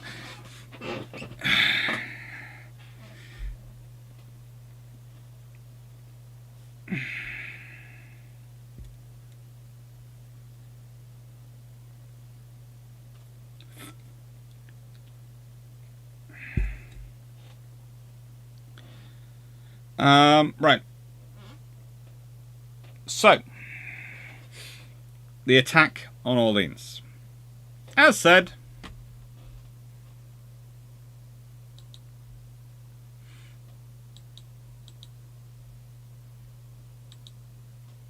what happens is that they start firing, probably their guns, I doubt their torpedoes, at the Perth Amboy, and about 3 miles or 5 kilometers roughly off Orleans, and the Amboy is heavily damaged. The schooner and the 3 barges are sunk. 2 Curtis, that's these HS-2L flying boats from the, and I would like to emphasize this, recently completed Naval Air Station Chatham, dropped bombs near U-156, but the bombs failed to explode. Now, admittedly, this was a Sunday, and the airmen loading the bomb, airmen and were inexperienced at aiming, arming, and loading the bombs, and everyone involved was inexperienced. So, but in their defense, U-156 aimed its 3-inch gun, tried to fire at them with their guns, and this is the problem because they're firing their guns at the Curtis, they fail to miss. But when you're firing your guns up high, they tend to go a long way. And, well, of course they missed. So the shells landed in the deserted marsh and on Norset Beach, which gives the town of Orleans, to this day, the distinction of being the only spot in the US of A that received enemy fire during World War I. There were no fatalities. I would also like to point out that during the attack, the United States Coast Guard launched a surf boat, which is described as being launched under heavy enemy shell fire, but it's a rowing vessel and it's not hit. Now, we've been over how accurate these vessels are in terms of their firepower, in terms of their range target. But actually, the range they're engaging at, in terms of submarines, the submarines in World War One are actually slightly more stable gun platforms than ones in World War Two. But they are. This has got a lot more guns, a lot more firepower, and it's a rowing boat. So if they had been aiming at it, they would probably have hit it. They managed to rescue the 32 sailors trapped aboard a tug and the barges, and withdraw. The submarine managed to fire 147 shells during the hour-long engagement, so it sounds like it was aiming its guns rather than firing rapidly, and finally submerged about 11:30 a.m.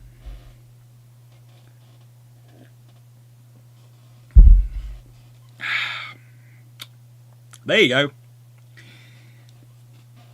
Enemy submarine bombards coast and sinks ocean-going barges. Yankees pierce enemy front. U-boat strikes off Cape Cod. Victorious Allies driving enemy back. German U-boat destroys barges.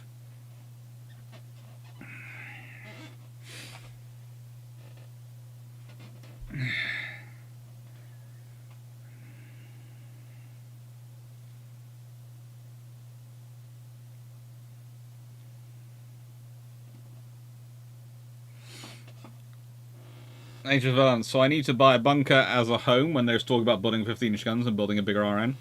Talk about building a bigger RN. If they're talking about 15-inch guns, it's too late. Don't buy a bunker, buy a rocket to get yourself into space. And some kind of oxygen scrubbing system that can give you perpetual oxygen supplies, and some systems which can allow you to grow and harvest your own food up there.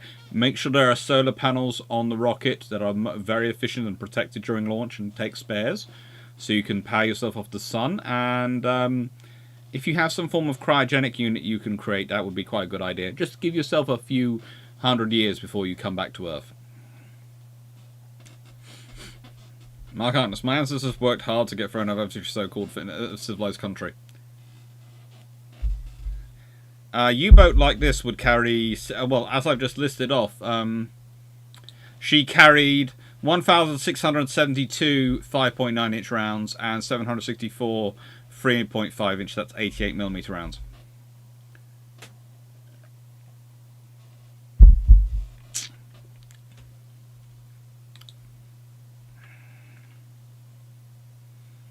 They're well armed.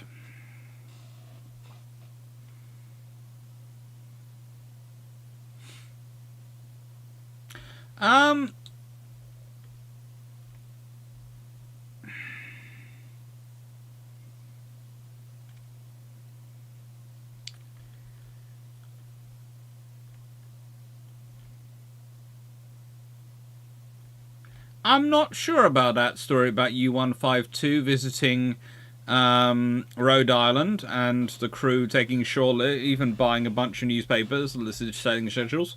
I'm not sure about that. It wouldn't surprise me. They were pretty brazen in how they got away with stuff, but I'm not sure if it was 152.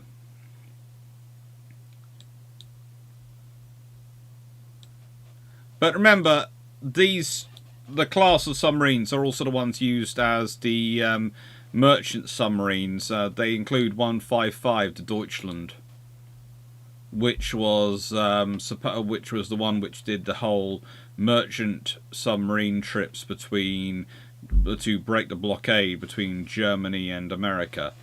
It was officially operated by the North German Lloyd Line, and the two of those of the 151 class were used as unarmed cargo submarines.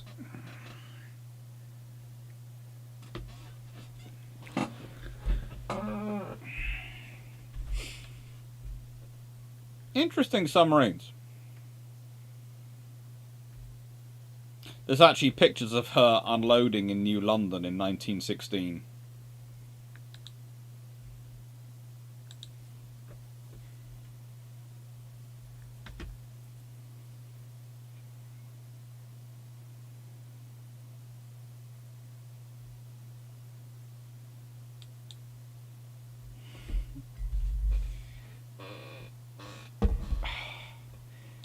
Okay, look, I volunteered Drac to be the tribute to commune with the SSBN that might overreact, rather than myself. He is the one who worships Warspite in every form. I volunteered Drac as tribute. Not me, Drac. So, now we are on to the Peter Ardale. Now, I'm going to talk about this ship because basically its story intrigued me the moment I started adding in. And it has nothing really to do with the attack other than the place it's in we're going to be talking about. But it's worthwhile talking about because it's just an interesting ship. It's a 4-masted steel bark sailing vessel. Ran ashore on October 25th, 26th, 1906 on the Oregon coast en route to the Columbia River. Now, she's named for Peter Ardale, who owned the vessel as part of his shipping fleet, but was actually a British gentleman from Liverpool. The ship herself was built in Maryport in June 1890 by R. Ritson & Co. for Peter Ardale and Porter. She measured 2,075 net registered tons, was 87 metres in length, and was fashioned from steel plates on an iron frame. She had royal sails above the double top and top gallant sails, so the maximum amount of sailing you can see. And if you look at this, her whole mast structure and rigging, you can realise she has a lot of sail canvas up there. She's the largest vessel built by Ritson, and the ship was originally commanded by Captain G.A. Brown, later by Captain H. Lawrence.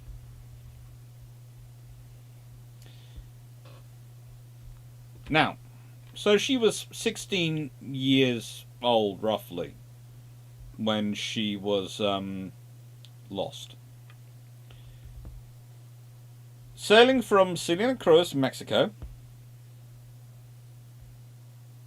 leaving on September 26, 1906, Ardale was bound for Portland, Oregon, with 1,000 tons of ballast and a crew of 27, including 2 stowaways.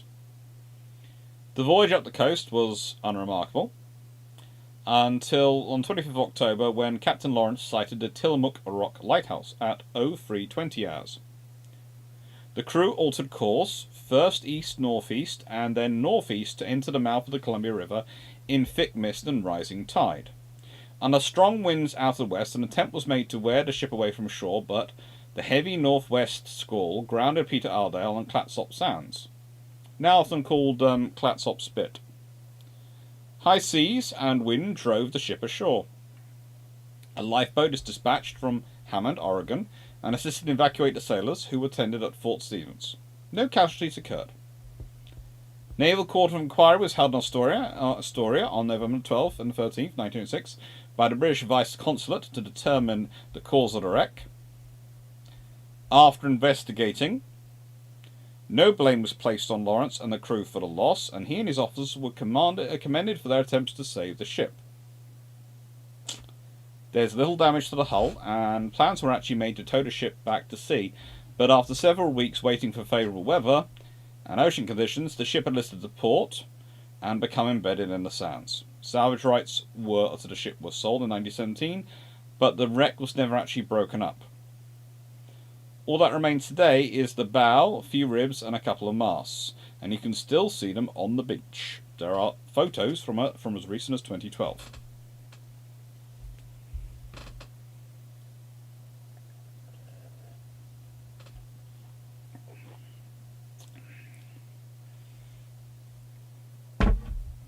Look at Drac and Doc, you're both needed. Oh, please no. If me and Drac are both together are necessary to commune with the spirit of Warspite, then, well, I'd like my new bricks from Kobe to turn up so I can finish my Belfast. But secondly, they were sent by I would like to note, they were sent and dispatched by Kobe. They were picked up by the Polish post. The Polish post have managed to get them to the UK. It's Royal Mail which can't seem to find them. But leaving that to one side, if we are needed to commune with the with the spirit of Warspite, then someone please, for the love of God, make sure that ship is well supplied with iron bro. It will be a long and loud conversation. So, this is the bombardment of Fort Stevens, and once again, we do not have the I-25. We have the I-26 because no one can find a picture of the I-25. can I please put this thing out there? If you are a Navy, I would like you to do something for me. I'd like you to take pictures of your ships. Okay? It's all I ask. Pictures of your ships. All of them. All your boats, all your ships, all your submarines, every vessel you have, I would like a picture of. I'm not asking for much. I'm not asking for the world. And in a world now which is as easy as it is to take photos, you can surely do it. I would also add the fact that you weren't doing this back in the 1920s and 30s is an absolutely abysmal dereliction of duty, and I will hold you responsible and culpable for it to this day. If you do not remedy this by making sure you take plenty of pictures, often, and in good colour and good framing of your ships now.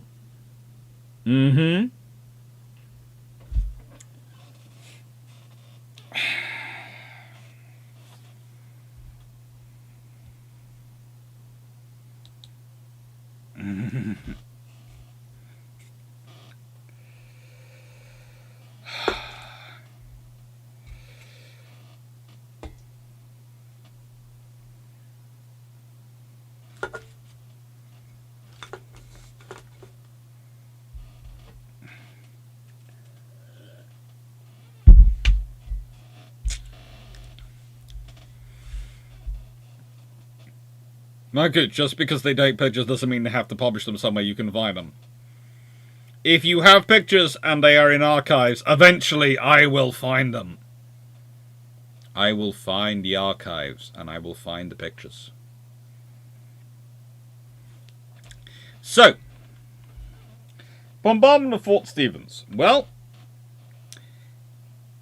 in 1942, later on in June, Akaji Takemi of the Imperial Japanese Navy is assigned to sink enemy shipping and attack the enemy on land with its gun.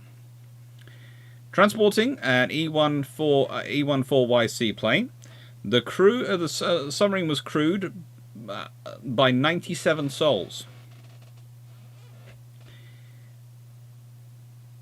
On the 21st of June, I-25 entered US coastal waters, following fishing boats to avoid the minefields in the area. At night, and you know where I'm going with this because we've already been over the accuracy of submarines, their firing position, their whole thing, ordered his crew to surface at the mouth of the Columbia River. His target was Fort Stevens, which dated back to the American Civil War and was armed with Endicott-era artillery. I'm talking about 12-inch mortars, 10-inch and 6-inch disappearing guns. I mean, it's just so well armed.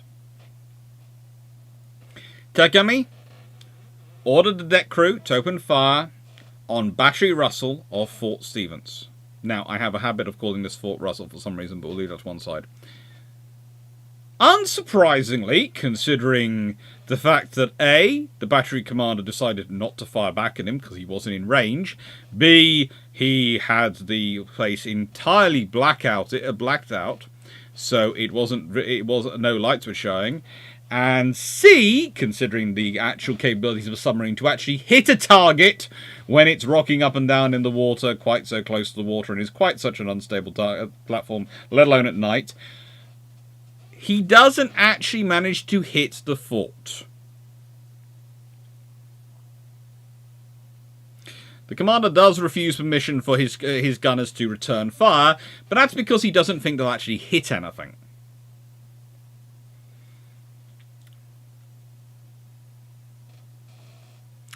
Most of the Japanese rounds, therefore, land in a nearby baseball diamond or a swamp. One round did manage to somehow land close near to Battery Russell, and another landed next to a concrete pillbox. One round managed to damage some telephone cables. This was the only real damage that Takemi caused. The pillbox was covered in a bit of mud, which actually just helped it with its whole being invisible thing, and the battery sort of went, "I was designed to withstand massive bombardment. You've hit me You've not even hit me with a 5.5-inch shell. You are insulting me. You are insulting me. You are insulting my honor. If I hadn't been fitted with such ineffective weapons for this modern period, I would be getting revenge on you for an insult. And, well, a total of 17 explosive shells were actually fired. The U.S. Army Air Forces had some aircraft going over on a training mission, spotted the I-25, called her location into for an attack, and an A-29 Hudson bomber came to attack. The bomber actually found the I-25, but the I-25 successfully dodged the falling bombs and submerged undamaged. However, how did the Americans react to this? So this is now a second bombardment. Do you know how the Americans react to this? This is June 1942. Think of what's going on in the world in June 1942 at this point. The Americans react to this by stringing barbed wire along from Port Adams, near the mouth of Columbia River, southward in case of invasion. The Peter Ardile is completely entangled in wire and remains so until the war's end, when getting the wire off caused more damage to her than the actual events did. And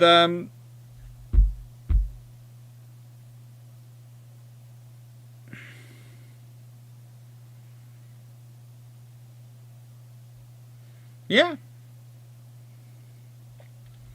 This is one of the things which causes the whole fear of the Americans in terms of invasion.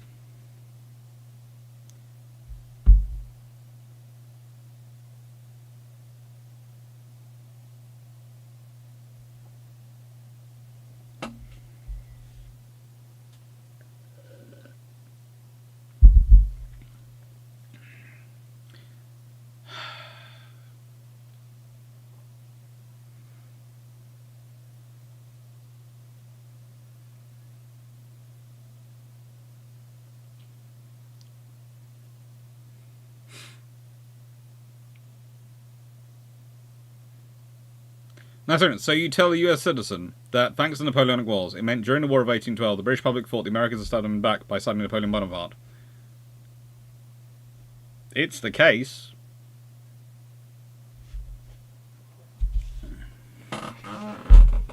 The Americans sided with Bonaparte. The old enemy. The enemy of all of Europe. It wasn't just Britain that they felt aggrieved by it. It's one of the interesting things you have is that if the war isn't ended when it is, the odds are Spain and some of the other powers after the war become involved, and possibly even the French themselves become involved to reclaim the Louisiana Purchase because of it being sold off by Napoleon. There were rumours of that. So it's a whole complicated mess going on. And also, let's be honest, before you start thinking, well, you know, that's the French wouldn't do that because they must be weak and etc. There was a very good, attractive reason for the French in getting involved in a war in North America to recover the Louisiana Purchase. All those soldiers, which they had just had fighting in France for Napoleon, instead of having them still hanging around being a possible risk, you could send them off to fight in a war in North America, far away from France and far away from when they can cause trouble to you, the new King of France. It's realpolitik at its nastiest, but it does actually play out.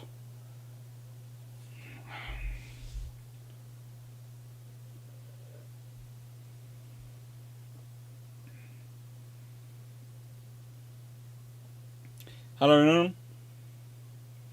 I have been released from my wage cage. That's good, Renan.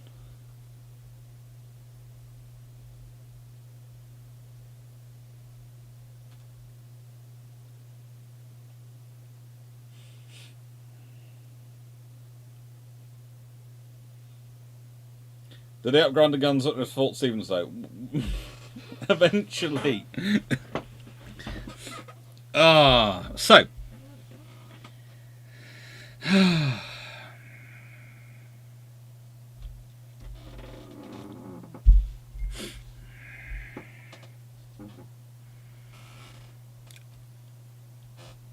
There are many problems actually invading America. And so these are why there are all these invasion scares of World War II. But there is actually a real invasion. This is one of the things. There is a real invasion. There's the history, there's the bombardments, there's all these things that happened about. But there's actually a real invasion. In fact, there's a real invasion already taking place when Fort Stevens happens. And that's this, the Aleutian Islands campaign. One of the most forgotten parts of the Pacific War in World War II. The Aleutian Islands campaign. The occupation of American soil. Yeah. Attu and Kiska all get occupied. Dutch Harbour gets attacked. There's a whole campaign. Poor Thomas Kincaid does really well. He gets the Japanese out of there. And then he gets rewarded by being sent to be MacArthur's admiral in charge of 7th Fleet. How is that a reward for any naval officer? You have won this battle. You have won this war for us. You fought and worked well with the army in Alaska. So we will reward you. Go manage MacArthur. Why? Why be so cruel to a poor man? What had he done? I don't know. What kind of relationship had he had with someone's daughter many, many moons ago to warrant this? Had he really upset Admiral King? Had he really upset Roosevelt? I don't know. He looks like a perfectly nice man, and I can find no legitimate reason of where this comes from. But the poor man, the response to his victory in the Aleutian Islands campaign is to send him off to command 7th Fleet.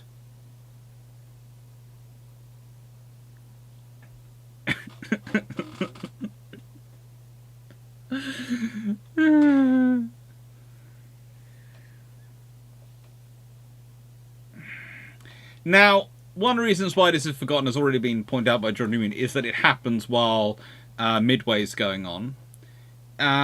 It is one of the moving parts for Midway. It is not a distraction, though. There is a serious reason for it. And it actually takes place as a response to 5th Fleet, the Japanese fleet in the north, going, we can't protect Japan from another Doolittle raid, even our current setup. We need to provide us by ourselves scouting bases, forward bases to support our scouting efforts while we build up the necessary forces. Because our current forces can't do it, and we can't really develop enough quickly enough. So it's a mixture of two. It's, in the nicest way, there's this curious idea that operations in war have to be done for one thing. And I hope with the stuff I've done on Taranto and other operations Cunningham did in the Mediterranean, that it's quite common now that in this channel, at least, that there is context and nuance that I put across, explaining that operations very rarely are single-faceted. It is in part a distraction for the Midway campaign. It is also for its own serious war aims, and it also is for psychological reasons. It's taking American soil. It's kind of like the occupation of Jersey. The occupation of Jersey does not achieve anything from a German strategic objective point of view, because the British can't. The British, if they try and supply Jersey, and actually, here's the really nasty thing: if you'd been sensible as a German, you wouldn't have occupied Jersey. You'd have just mined all the waters around it and left it. If you're prepared to be really nasty. And then it's on the British what happens to the population of Jersey, and the British have to figure out a way to get supplies in and out and support Jersey with a German artillery off the coast. It would become a long-running thing in all sorts of issues. It's a really nasty thing to do, but it's the really nasty thing to do. Because you put the onus on the British. You don't occupy the islands yourself. But the Germans wanted to occupy the islands to say they'd occupied some British soil. Well, this allows the Japanese to say they've occupied American soil. The fact that one of these islands had a population of 47, of which 45 are Aleuts, and who the Native Americans, of course, who the Americans at the time, the American government, etc., really does treat as second-class citizens in so many ways. We'll leave that to one side. And a radio operator and his wife, and the radio operator gets killed by the Japanese because he didn't want to reassemble the radio he destroyed for them, destroyed before they got there. And his wife ends up, being taken back to Japan for one of the prison camps. There's neither here nor there. Another island has 10 U.S. Navy personnel and between 1 and 6 dogs. We're not quite sure. One of the dogs we know is called Explosion. It's supposed to have 12 personnel, but 2 are missing, off elsewhere. So it's only got 10.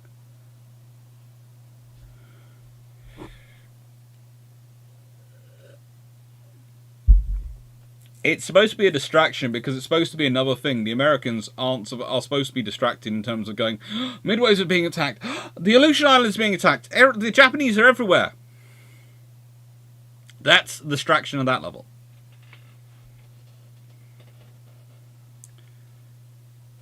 That's got the Aleutian Islands campaign, where the US caused all the US casualties. We will be getting into that.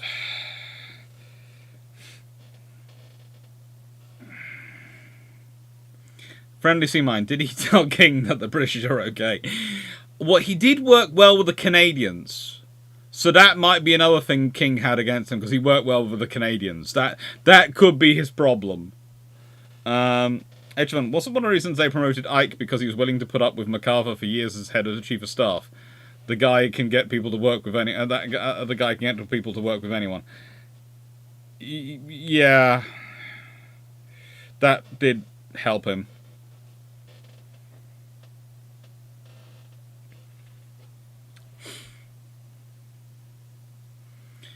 Jordan, it was the day before to learn Nimitz into sending his carriers out to defend Alaska and sell them to a trap with the main Japanese 4th North Windway. There are all sorts of plans about how it's supposed to go on, but let's just put it down as a distraction. That's probably the easiest and most practical way to put it down. So, it's a distraction, plus it's actually for a serious reason in terms of extending the perimeter. And it does both. It's one of those things, again, I always find it funny when the amount of historians whose books I read who are seeking to find a single reason to support for everything. Instead of go, most things are usually a balance of a whole lot of reasons.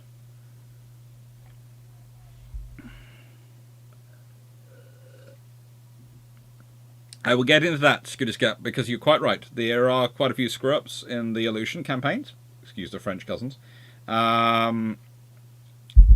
It's when you're doing that with when you're using a screwdriver and a screw and you manage to muck up with the screw, that's a screw up. Just making sure that one's defined. Thank God that's a correct head. See? Screw up. Anyway,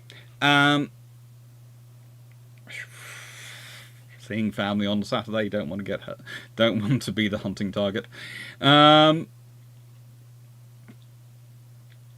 it's they did learn, and they did learn some lessons, helpful lessons from the Pacific Campaign.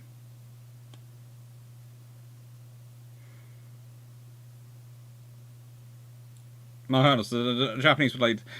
Yeah, but the Japanese were also delayed in their attacks on the Aleutian Islands as well, so, as I understand it, so in nicest way, both are a bit off. I think I usually say they were supposed to be happening about the same time as similar timings, but you know, a few days, sort of a day here or there, or various other things. Now, the opening round. Let's consider the admirals involved. Now, we have... Oh, let's start off with Thomas Kinkaid. He is from a naval family. His early commissioned service was spent aboard battleships. In 1913, he began instruction ordnance engineering and served in that field for many years. He's a rear admiral / vice admiral in this period, in the period he's commanding the Alaska campaign, as is Admiral Bashar of Hasiaga. They're both vice admirals in this period. He had been naval attaché in Italy and Yugoslavia between 1938 and 41. So he had been one of those people who had wandered down to see various interesting things that had happened to Italy in 1940. Promoted Rear Admiral in 1941, he assumed command of the US Pacific Fleet Cruiser Division. His cruisers defended Lexington during the Battle of Coral Sea and Hornet during the Battle of Midway. After that battle, he took command of Task Force 16, built around the USS Enterprise, which he led during the Solomon Islands campaign, participating in the Battle of Eastern Solomons and the Santa Cruz Islands. He's then placed in January 1943 in charge of the North Pacific Force and commands the operations to regain control of the Aleutian Islands. He's promoted to Vice Admiral in June 1943 while he's in this role, and becomes Commander Allied Naval Forces Southwest Pacific Area and Commander 7th Fleet in November 1943.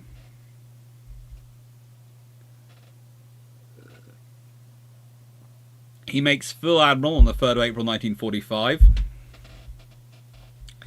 And I'm fairly certain if King had thought that it would have annoyed MacArthur, he would have promoted him to Admiral of the Fleet so he could take over from MacArthur, or at least outrank MacArthur if it worked. Or, well, it's 5-star Admiral. Is it Admiral of the Fleet?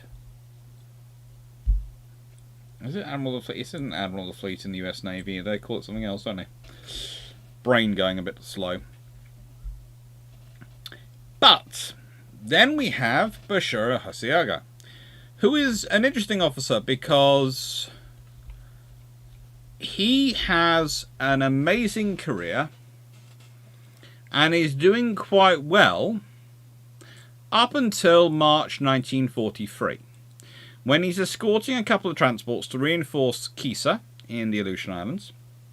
Hasiaga's force, consisting of 2 heavy cruisers, 2 light cruisers, and 4 destroyers, so a not insignificant force of Japanese ships, is intercepted near the Komodorsky Islands by a USN force led by Rear Admiral Charles McNorris, comprising of a heavy cruiser, a light cruiser, and 4 destroyers.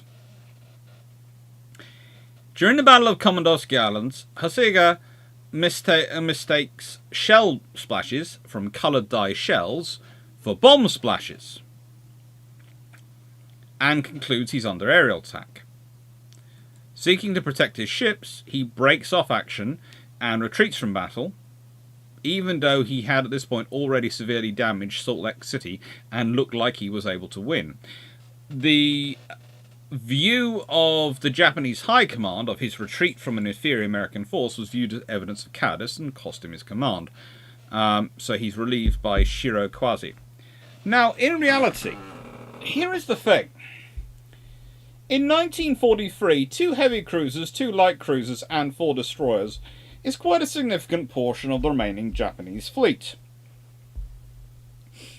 If you lose them, Japan's going to be in trouble. And whilst you will think, if I'm facing a single heavy cruiser, a single light cruiser, and 4 destroyers, yes, I should win, it's an inferior force. But the moment you think you're under air attack, and let's be honest, air attack is a pretty serious scenario, You might well go, well, hang on, this might be the picket force of a carrier battle group or carrier task force. There could be a carrier back there. And that carrier could be with a capital ship, or it could be a couple of carriers, or it could be a carrier and 3 more heavy cruisers, and all sorts of things.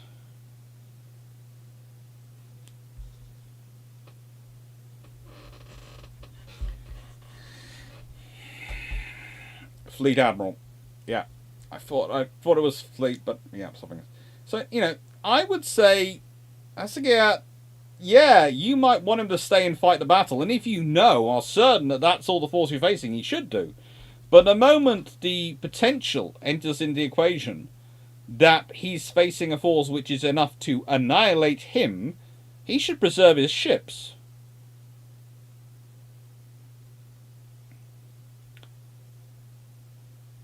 Sean, I don't think you did miss a bot. Run on. I don't think your time has come with Nightbot. I don't think Nightbot is causing any troubles at the moment. I hope not.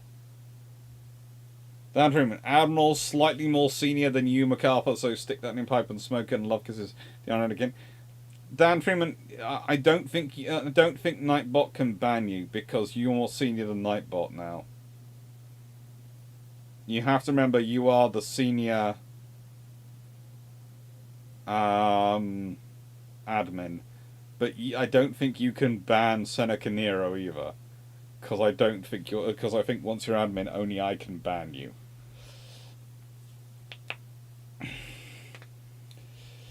Okay. Dub Squad, if doing something Bristol fashion is good, is doing something Derby fashion bad? I'm not sure. I don't think so.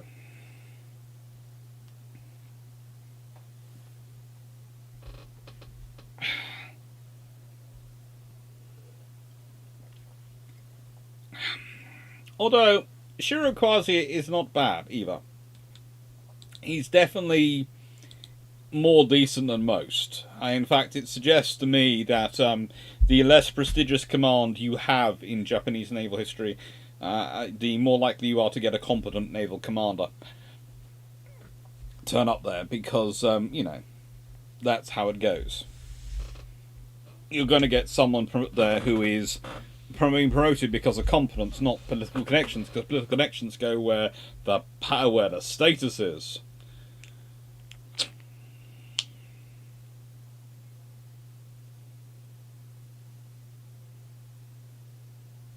Fleet Admiral was withdrawn from the US in the year 1917 after Admiral George Dewey died, and was not reactivated until 1944.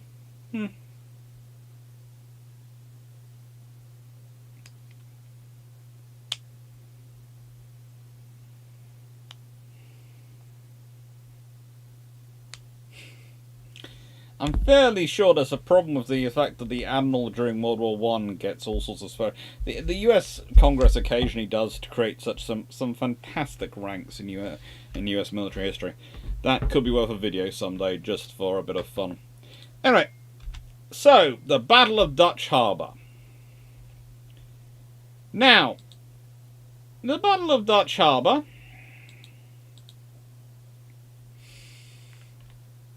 is an interesting time, because between the 3rd and 4th of June 1942, the Japanese have a carrier strike force sitting off Alaska, basically. Well, the islands of the Aleutian Islands. The force, under the command of Rear Admiral Kakuji Kakuta, comprised of Ryuju and Junyo, which are, well, let's be honest, Ryuju is a light carrier which had been built during the 1930s, trying to beat the 10,000 ton limit badly, and the Junyo is a Hiryo class aircraft carrier. She's basically originally been laid down as the Kashiwara Maru, but was purchased in 1941 and then converted into an aircraft carrier, completed in May 1942. So, if a vessel which has been in service since May 1942, a vessel which is a light carrier, do you imagine these are going to be fully worked up carriers?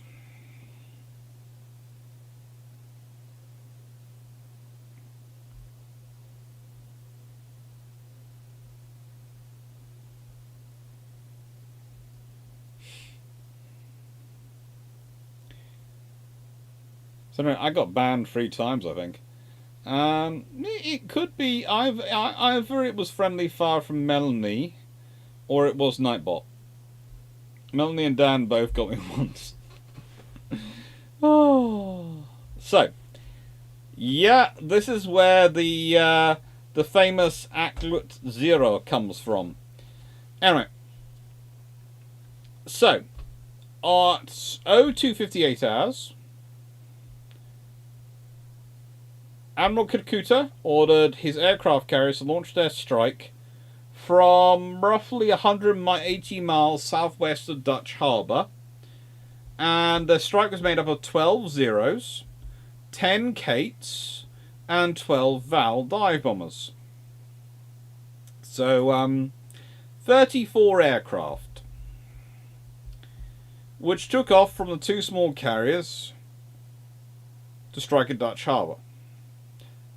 1 B-5N is lost on takeoff from Ryuju, so that means you've automatically gone down to 9 of those, or rather 33 aircraft on the attack. The planes arrived at the harbour at 04:07 hours, attacking the town's radio station, oil storage tanks, causing some damage. They're better than submarine fire at actually hitting their targets. There'd been no specific warning of the attack before the Japanese planes arrived at Dutch Harbour, although the units had been on alert for many days. But even without direction from headquarters, the gun crews from every battery quickly realised the danger, and so ran to their guns, stationed around the harbour, and began to return fire. In addition to their 3-inch, that's 76mm guns, 37mm, that's 1.46-inch guns, and 0.5-inch, that's the 12.7mm machine guns, the units also decided to fire their rifles, and one even threw his wrench at low-flying enemy planes.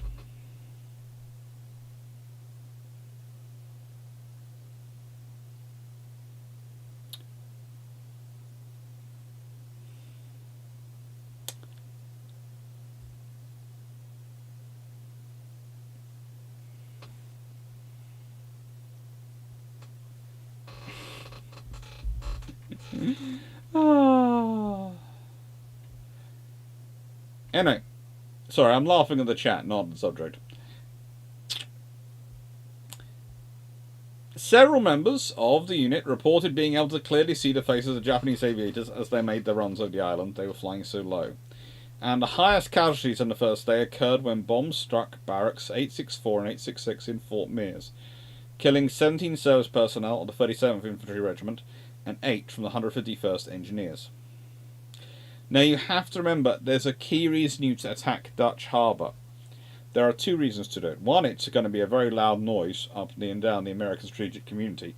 And 2, Dutch Harbour is the nearest base of soldiers and everything else you would need to quickly respond.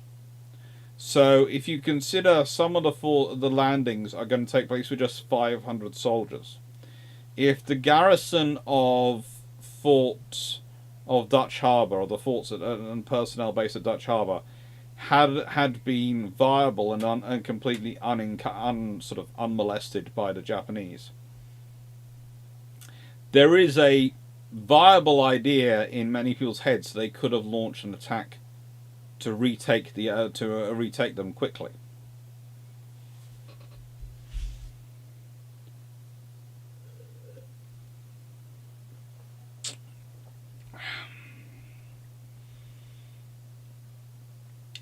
When the Japanese planes were recovered, they reported enemy ships in the vicinity, but search planes found no ships in the area. However, 4 of the Nakajima E8N2 Daves reconnaissance planes, launched from the heavy cruiser Takaomaya,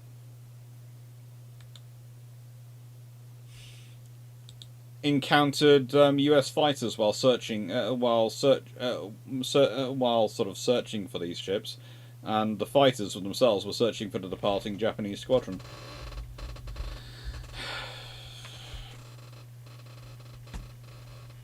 The 206th then spent much of the night of June the 3rd moving guns down off the mountain top surrounding the harbour, down in the city of Unalaska and into the hull facilities themselves. It was partially done as... Well, there are many reasons it was done, but mainly it was done as a thing to keep your troops active and moving. It was also done as sort of as a deception to provide to get that firepower away from those prepared positions where they're exposed, and also as a defence against the expected land invasion, which they thought was following up. Civilian contractors offered to help, and they were put to work filling sandbags to protect the new gun positions. On the 4th of June, the Japanese carriers had steamed to less than 100 miles south of Dutch Harbour to launch a second attack. At 1600 hours, a second airstrike of 9 Zeros, 11 dive bombers, and 6 Kates take off to attack the facilities of Dutch Harbour. And they arrived there at about 1700 hours. Their targets damaged during this run included some grounded aircraft, an army barracks, oil storage tanks, aircraft hangar, and a few merchant ships in the port. However, the Zero fighters concentrated on strafing gun positions while their bombers destroyed the fuel tanks located in the harbour, and one wing of the military hospital at the base was destroyed. After hitting the fuel tanks, the dive bombers and high-level bombers then, as said, moved on to the ships in the harbour, with the Phillimore and Gillis suffering quite a lot. However, they also concentrated quite a lot of fire on the station ship, the Northwestern, which they, because it was so big, believed was actually a warship. It was actually a transport ship which had been beached and was used as a barracks for civilian workers. And the fires badly damaged it. The firefighters managed to save the hull, so its power plant was thereafter used to produce steam electricity for the shore installations. An anti-aircraft gun was blown up by a bomb, and 4 USN service personnel were killed. 2 of the dive bombers and 1 fighter were damaged by anti-aircraft fire and failed to return to the carriers. And on their way back, the Japanese planes encountered 6 Curtiss P-40 fighters over Otter Point. In the short battle that ensued, 1 of the Japanese fighters and 2 more dive bombers were lost, as well as 2 out of the 6 of the US fighters. Now, none of the Japanese ships were harmed, but one of the damaged Zeros was one of the Zeros, which had been damaged by ground fire, crash landed on Akatan Island. Now, the pilot was killed, but the plane was not seriously damaged. This Zero, became known as the Akatan Zero, was recovered by American forces, of course, inspected and repaired, and the recovery allowed the Americans to do a lot of intelligence on the Zero and understand its strengths and weaknesses. On June the 5th, Admiral Kakuta receives orders to break off further attacks and head for the Central Pacific to support Combined Fleet, which was retreating after being defeated at Midway. So, he's gone, and 2 days later is when the Japanese invasion force land and occupied 2 of the Aleutian Islands, the Attu and the Kiska, without further incident. Now, there is an argument to think that those were supposed to be actually getting there a bit earlier, but they're running late.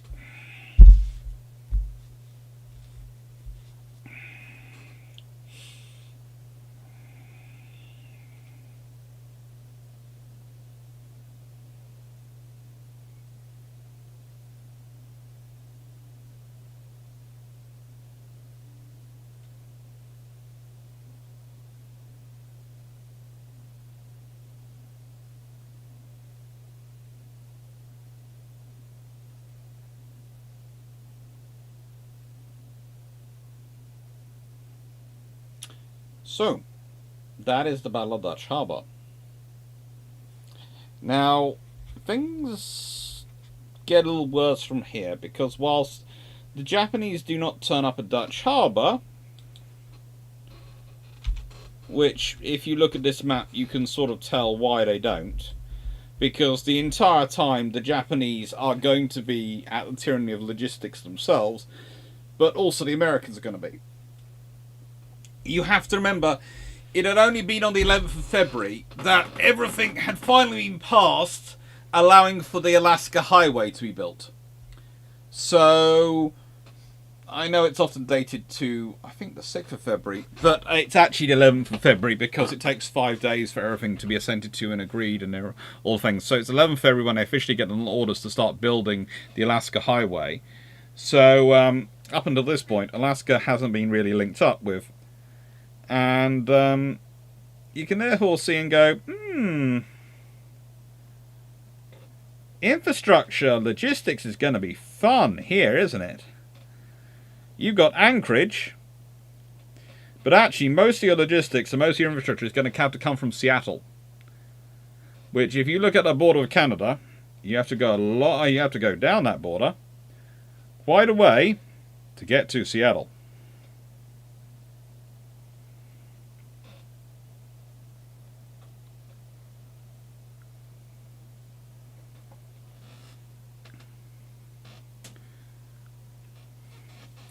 Now, Japanese occupation of Kiska. And as far as I know, those guns are still there. This was a Type 96 photographed in 2016. And some of these weapons are still there. So if you want to go gun hunting for Japanese World War II guns, I think you have to go to Kiska Island. I don't know.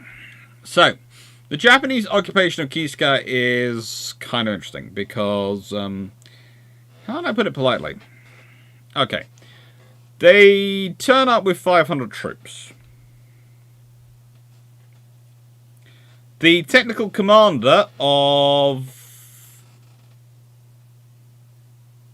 the force, Lieutenant Mulls, of the Americans ashore, is described as not present during the initial landing. And they have a 10 persons out of 12 weather station with between 1 and 6 dogs. There.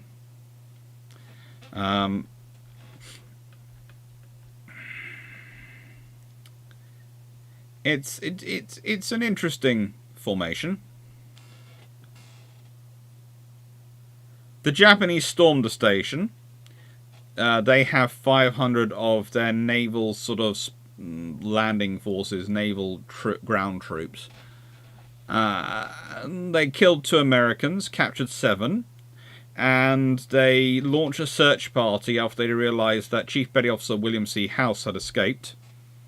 He's a Chief Petty Officer and his surname is House, and you really thought he would be hanging around for you to capture him? They searched, the search ended in vain, with House only surrendering 50 days later after the initial seizure of the weather station, having been unable to cope with the continued freezing conditions and starvation. He'd spent 50 days eating only plants and worms, and weighed just 80 pounds. Before this, though, before he surrendered, the other remaining prisoners of war had been sent back to Japan.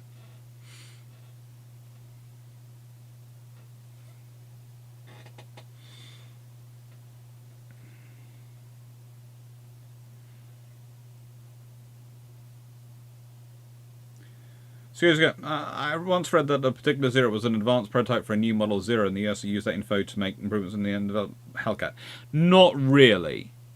It's not really an advanced prototype, but it is the next level to improve Zero. It's not really an advanced thing. It's just they just haven't managed to spot a Zero that close that yet to realise that there's a new generation Zero coming into service.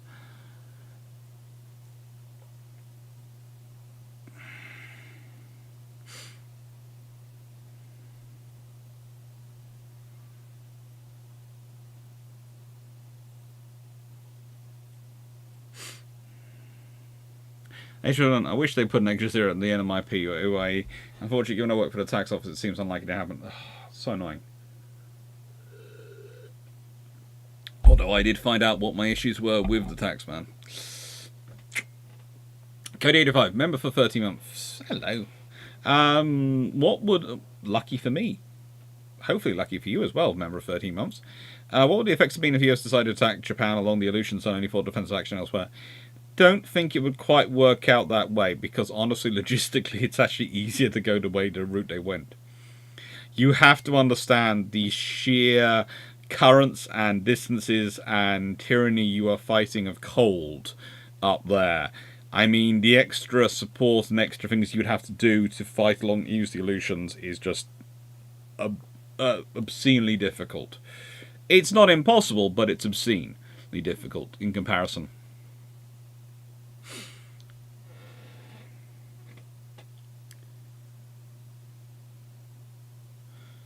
Right. So,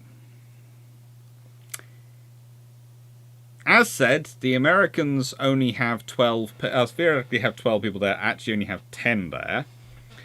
And, of course, the dogs are a major part of the garrison. The Japanese storm the station. They kill 2 Americans and capture 7. No one mentions whether the dogs are okay. If the Japanese kill the dogs, my opinion of them will go down a long way. If the Japanese didn't kill the dogs, my opinion of them will go up quite a long way.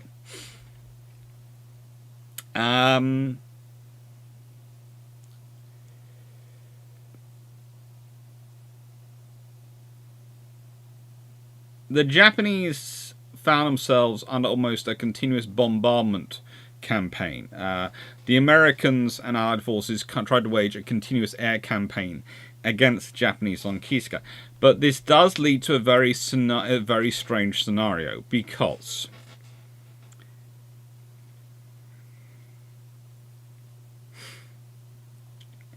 in 1943, during Operation Land Crab, the US forces land on Attu, which is the next one. As you can see, Kiska, Attu, Adak, Attu. And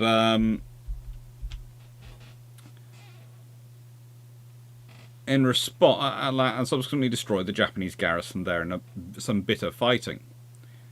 So the Japanese decided to evacuate Kiska. However, and I want this noted,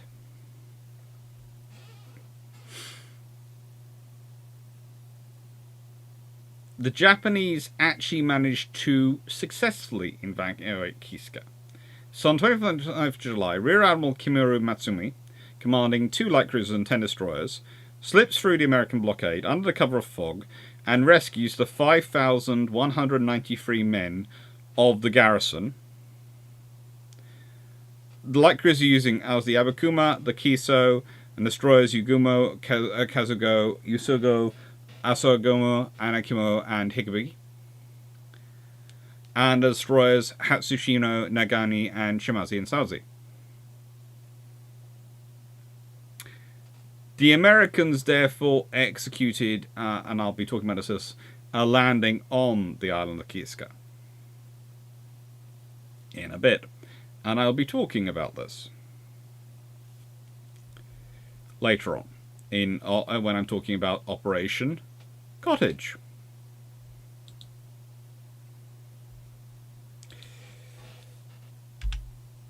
Then we have the Japanese occupation of Attu. Now, this is already a slightly more nasty affair because a civilian killed.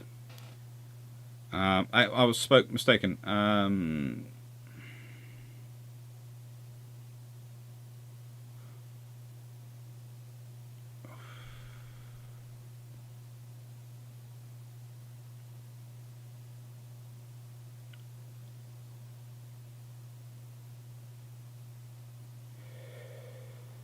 As said, a force consisting of 1,140 infantry under Major Matsuyoshi Hosumi took control of the island and captured the population in the 7th of June.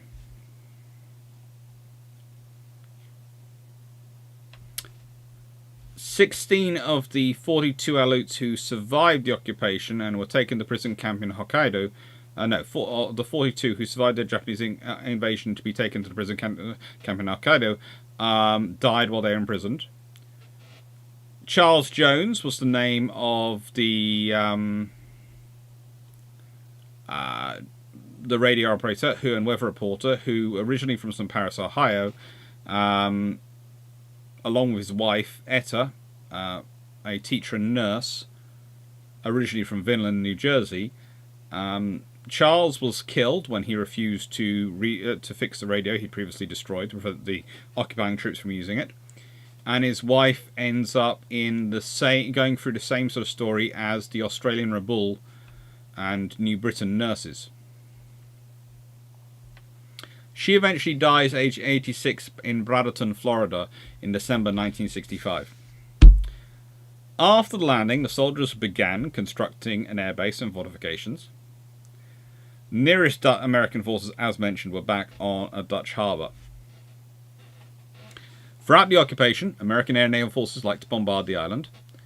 However, the Japanese had intended to hold the Aleutians only until winter 1942.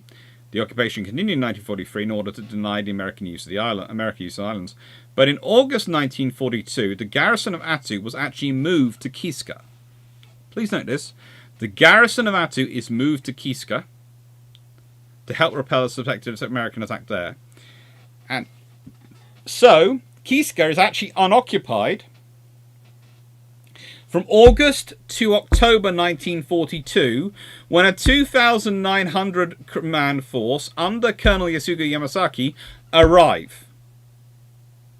So there are 3 months, basically, well, let's say September, when one man and his dog, and I say and his dog because our two will be pretty down lonely if you're one person on their own, or one nurse and her dog, or anyone and their dog.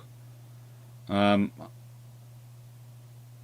trying to think of the least fighting occupation that actually could be out there in the military force. Not CB, they fight pretty hard, and I really shouldn't use the nurses because I've seen... Nurses are not people you want to pick fights with. They tend to be pretty... Okay. No, I can't use the Bish either. Oh no, because of course there's the Catholic chaplains who basically lead the attacks of Model 1, and they are absolutely... Okay, one pacifist who hasn't joined the forces and their dog could have walked in and recaptured the islands, because there is nothing there. Absolutely nothing. Absolutely nothing.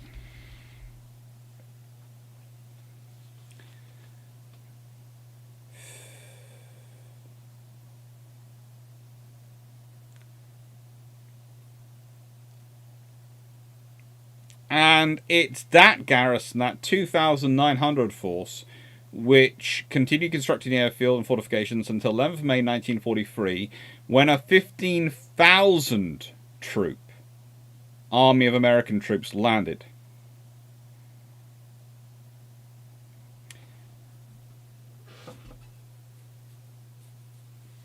There is an ongoing battle from basically the 11th of May till the 30th of May. And on the 30th of May, the remaining Japanese troops conduct a massive banzai charge. The American forces lost 549 killed, 1,148 wounded, another 2,100 evacuated due to weather-related injuries. During the Battle of Attu, all but 29 of the Japanese garrison were killed.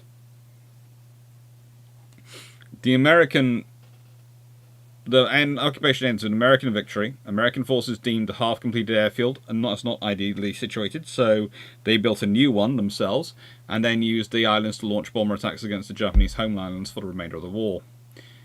Attu village itself is abandoned, and the surviving members of the Japanese internment moved to other islands after the war because the Americans claimed they couldn't defend them.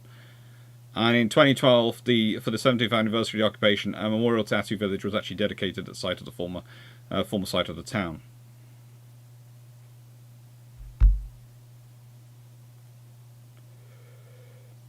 Machadosho, maybe the Bish is a Franciscan friar. Again, they are usually very kind people right up until they are leading the scenario, they're involved in the scenario. Then they can get very, very, what do I say, Old Testament on you.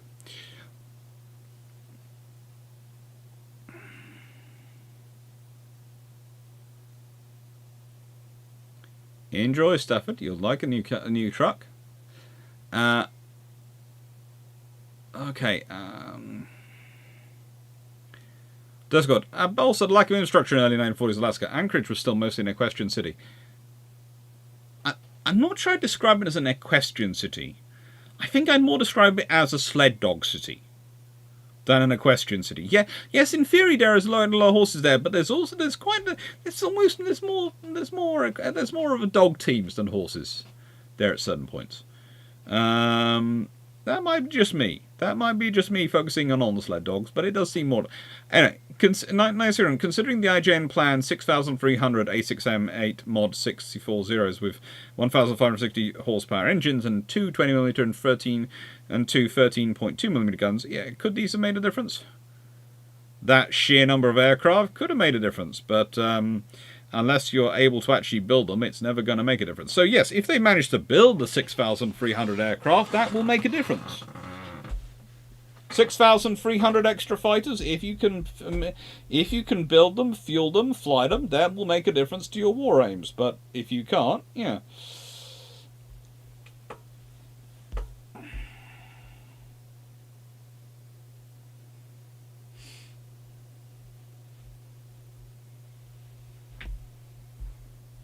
They still lose.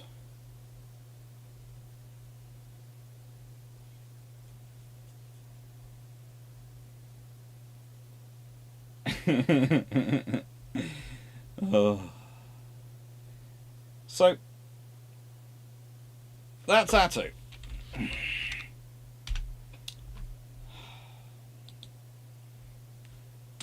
And then we have Operation Cottage and the Battle of the Pips. Now, Operation Cottage, as I've just pointed, Attu was unoccupied for nearly 3 months, let's be honest, the whole of September 1942, and considering the Americans were bombing, etc., you'd expect them to have noticed it was unoccupied, and maybe have decided to go and pay it a visit. If you could have organised, I'm fairly sure, if Kincaid had the information, he would have found a way to organise some destroyers, some cruisers, load them with whatever he could get, and go and retake the island, because it would have been the easiest, quickest way.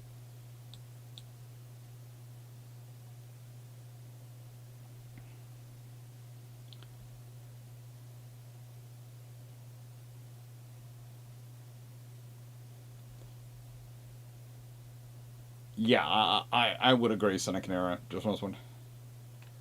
Do you think, John Sykes, do you think a Corgi would make a decent sled dog?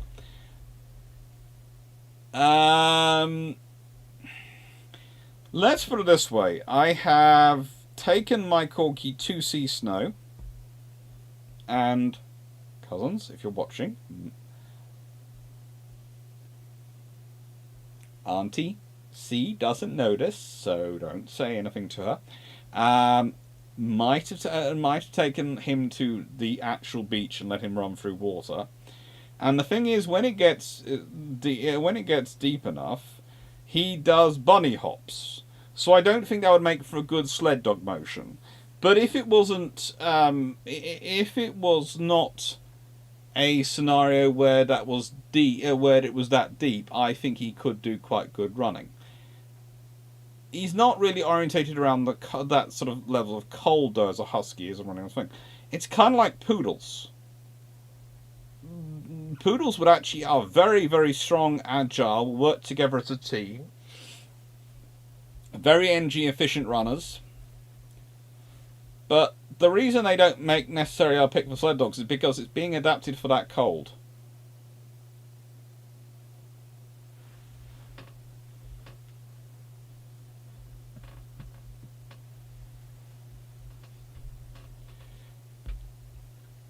Now, in terms of Operation Cottage, there is a difference because the Japanese don't are planning their evacuation of Kiska.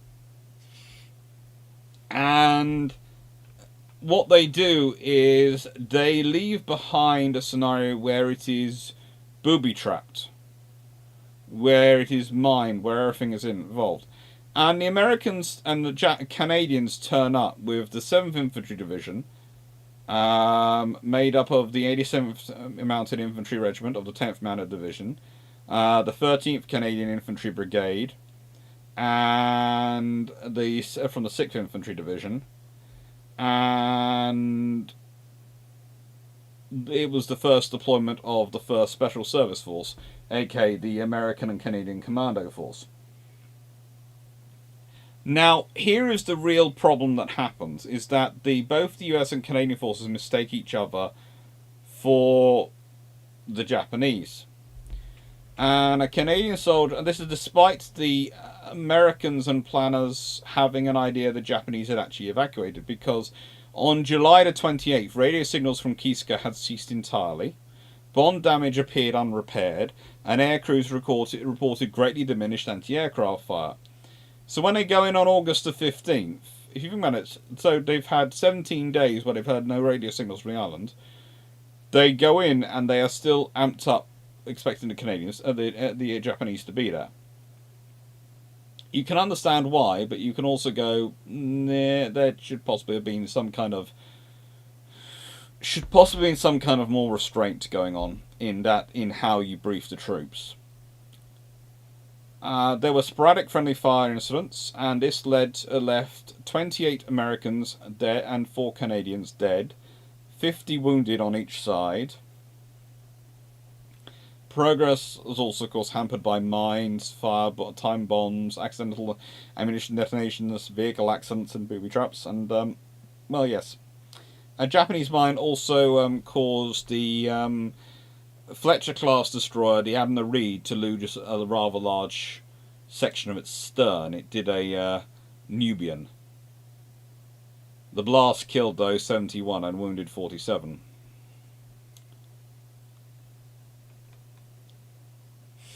And there's also the Battle of the Pips. And the Battle of the Pips is, well, this kind of little battle at the end of the campaign. The US Navy forms up Task Group 16.22 under the command of Rear Admiral Griffin, centered on Mississippi and Idaho, those battleships. And then on 27th July, interestingly on the 27th of July, the TG 16.22 picked up several series of unknown radar contacts. The order was given to open fire, and 518 14-inch shells were fired from both battleships, but there were no hits. Unfortunately, radar wasn't really that reliable, and weather conditions around Aleutians were characteristically bad, so no Japanese surface warships were actually seen. And as such, Brian Garfield, who's one of the people who's done studies on it, thinks that the pips were rafts of sooty or short-tailed shearwaters, a species of migratory petrels that pass through the Aleutians in July every year. But it could have been, whilst we theoretically don't think the Japanese ships were actually within range of them, it could have been the Japanese evacuation convoys, and it could have been picking up some of the details going on. That's why the lack of radio could have been thought to be a result of a telephone cable being installed, but yes, the evidence together did call for a few scouting flights in 2 weeks. And also, I would add, please note, the Americans had been keeping up a fairly decent blockade. If the Japanese had managed to install a telephone cable, then that's an amazing feat of engineering.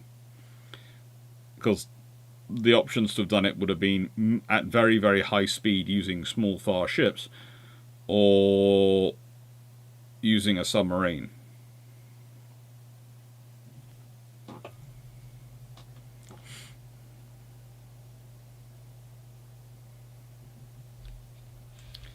So, a martial artist friend of mine told me his instructor once told him the worst beating a person could receive could be delivered at the hands of a sufficiently motivated pacifist. Yep.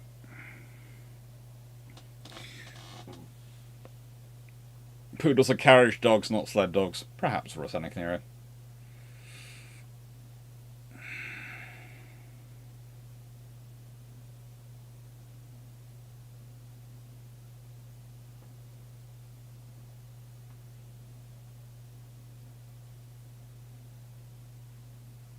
I'm not sure what's going on here, because there are people talking about Warlord Titans now.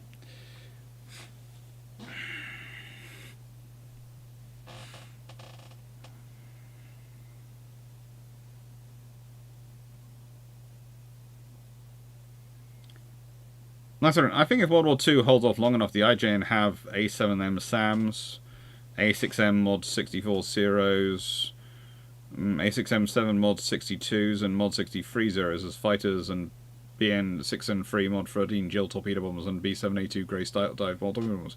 They probably do. But if World War II holds off that long, then who knows what the British and Americans will have. That's the thing. For that scenario to work out, you're talking about World War II holding off globally until about 1945. Under that scenario, not much of the Z fleet gets built, but from the Germans. But think about the Royal Navy you're facing in that scenario. They've got the Lions in service. They'll have the Implacables. They've worked on the next generation of them. There's been no treaty in place limiting British construction since about 1939. So the British will have had, despite it being 37 for everyone else, the British government was sort of holding off until about 1939, and then they're going, we'll go for it. So they've had 6 years building up the fleet. The Americans will have been building up the fleet.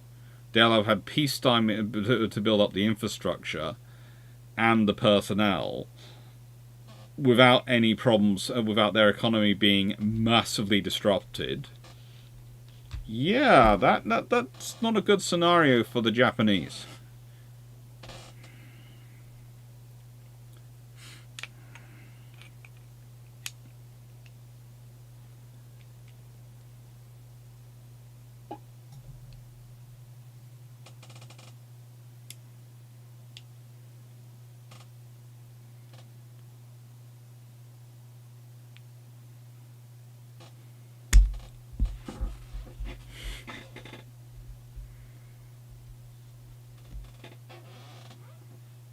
Sure, I know there was an intervening war, but the Americans tested a carrier cable jet in 1945. Not just the Americans, from memory.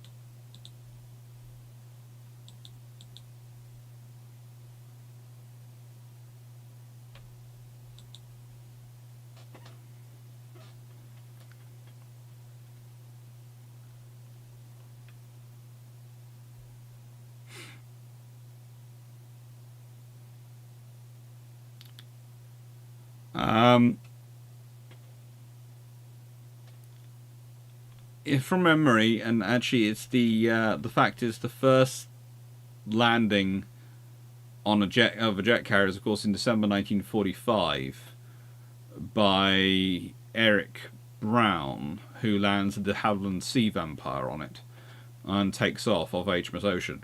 Now, please note, I will not say this is the British. This is not a resounding victory for the British, because the Americans are already also getting there. But the first attempted jet landing by their aircraft does end up in a crash landing. So the Fireball, which lands aboard USS Wake Island, it actually it was not really a jet aircraft. It's sort of mixed power aircraft, piston aircraft with a supplementary jet engine, whereas Vampire's a fully jet aircraft. But also they do landings not made under jet power, and there are issues also with the fact that it does actually crash, because it's quite a complicated aircraft to fly. Although the Sea Vampire still, I think, ends in West. I think he survives. I think he does. I hope he does, from memory. It's reading my notes on that scenario. I just quickly flashed to the whole jet history to answer that one. The British would have jets and the Centurion tanks as well. Potentially, the British would. Potentially, without war experience, they'd have kept on building more versions of the tanks they were building.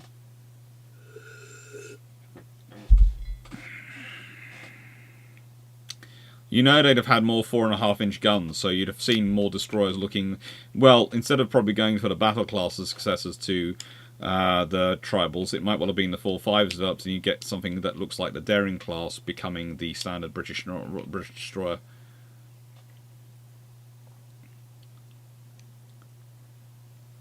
And frankly, the longer the war takes off, the more the cash reserves that all the powers involved will have, but technology is unpredictable after all. Yeah, and it all depends on how people are developing it and how people are pushing it. You have to remember the British are really, really pushing at the knife's edge in some regards. And the next phase of British development, really, after, in terms of, because they've sort of finished the recapitalization of infrastructure at home, is working on the extended infrastructure around the world. And so that's what they would have started doing. So you'd probably seen a lot of investment in Australia, in Canada, in India, to build up capabilities. And that would have been really interesting for a wider war effort.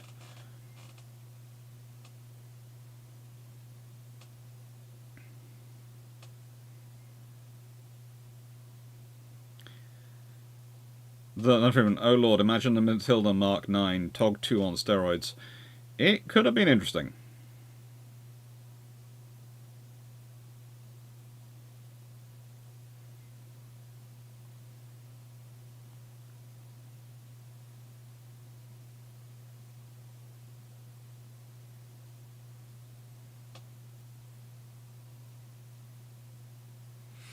So, any questions? Did we enjoy tonight's video? Because I know quite a few of you are probably going, why is he talking about what the Bombardment of Ellwood? Where did that come from? And I just thought it was something interesting.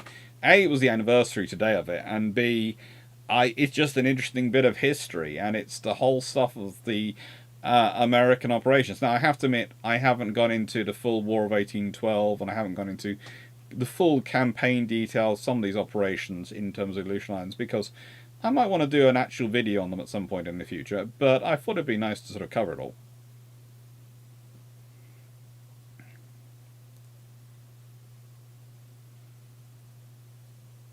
Hello, Paul Westwick.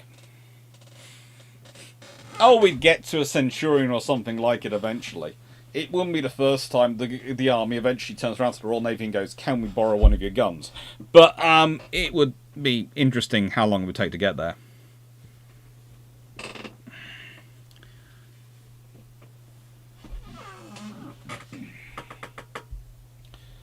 You know, if World War II doesn't start till 1945, the British probably had Lion-class battleships. And that's the bare minimum. Because that depends on what everyone else has been building. And also, you have to remember, if the war doesn't start till 1945, the odds are someone's found out the Japanese have 18-inch battleships. And 3 or 4 of them in service by 1945, if they have peace till 1945.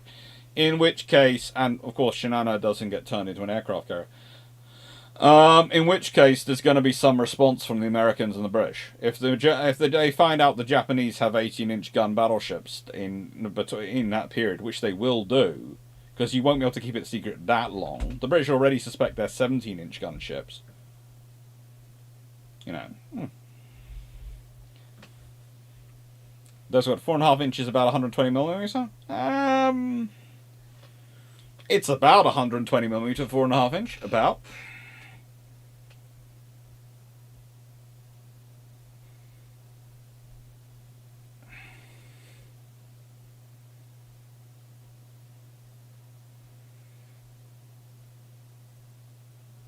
How do you get out of the habit of talking about a ship too much?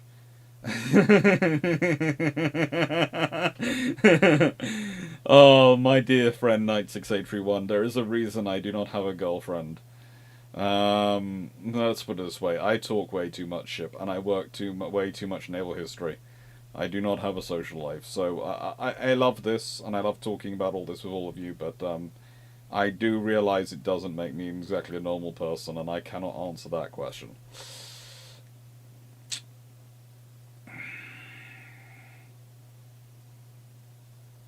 Naturally, it was really interesting seeing what the impacts those small attacks happened and what impact they had. Oh, that's fine. I can understand it. Yeah, it was basically. I know it was a wander around a load of small events, but the thing is, all those events individually cannot really fill a video. The smaller attacks, but combined together, it makes a sort of video which you can sort of see and go through. Oh, these small attacks lead to a massive invasion scare of America, which is in their psyche. But the actual invasion of America gets almost forgotten because of the far bigger events which are going on at the time.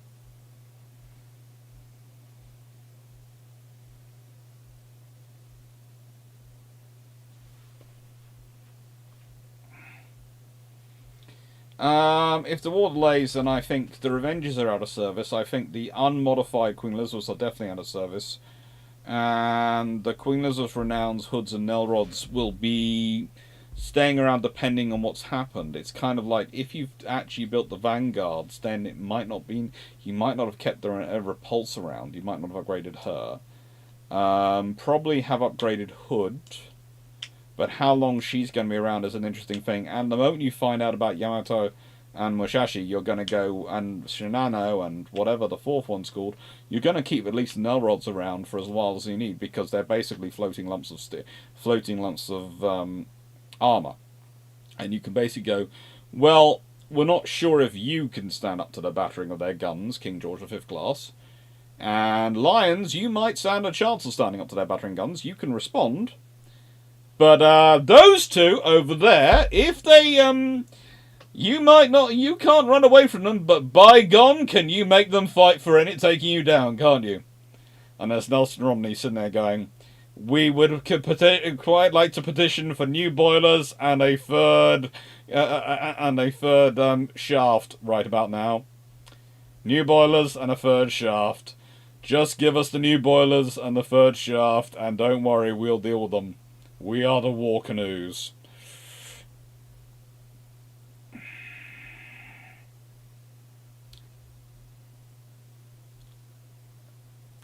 Plus, Aleutians are a bit like the UK and Channel Islands. Right on, I finally set dates for my Camden Buffalo Hider trip. Cool! You'll have fun. Hello, Raf. Hello, Fluffcoff.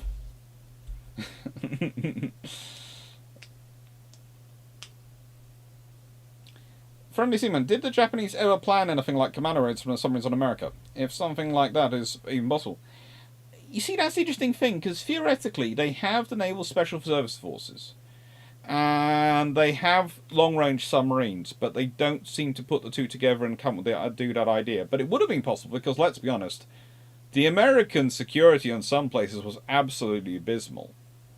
And if they turned up at a place like, in the nicest way, we talk about it. If they turned up if instead of the attack on Ellwood had been, instead of a bombardment, it had been a commando raid, going in and laying charges and blowing it up, and I don't know, probably leaving the American personnel either killing them or just not particularly nice. Or if I'd been them and I'd been doing it purely for the purposes of propaganda, I'd have tied them up and left them alive, so they could report back how big and how scary the Japanese troops were. It would have been a great thing, because the sheer amount of money which the Americans and troops and personnel, which they would have had to devote to the defence of the American coastline, rather than sending the forces into Asia, would have probably bought the Japanese at least another 3-4 months.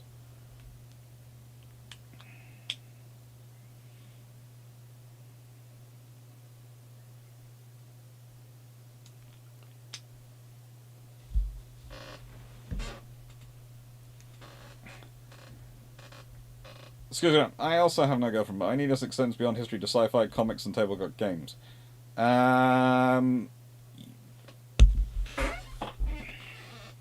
Scooter. Don't take this the wrong way, but not that.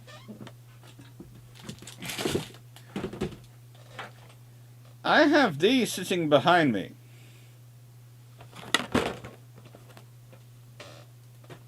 I don't yet have my new infantry. So I need my new infantry, because as I said, what I do when I'm coming up with a new paint scheme is I first paint some new units, and then I go back and clean off and repaint the older units, because I first get the painting sorted out on the new units before I, try it again. So, Sci-fi, comics. Never really got into the reading of the comics things. Probably because I got into the reading the history books things. But I do a lot of sci-fi. And tabletop gaming. Yeah. I understand where you're coming from.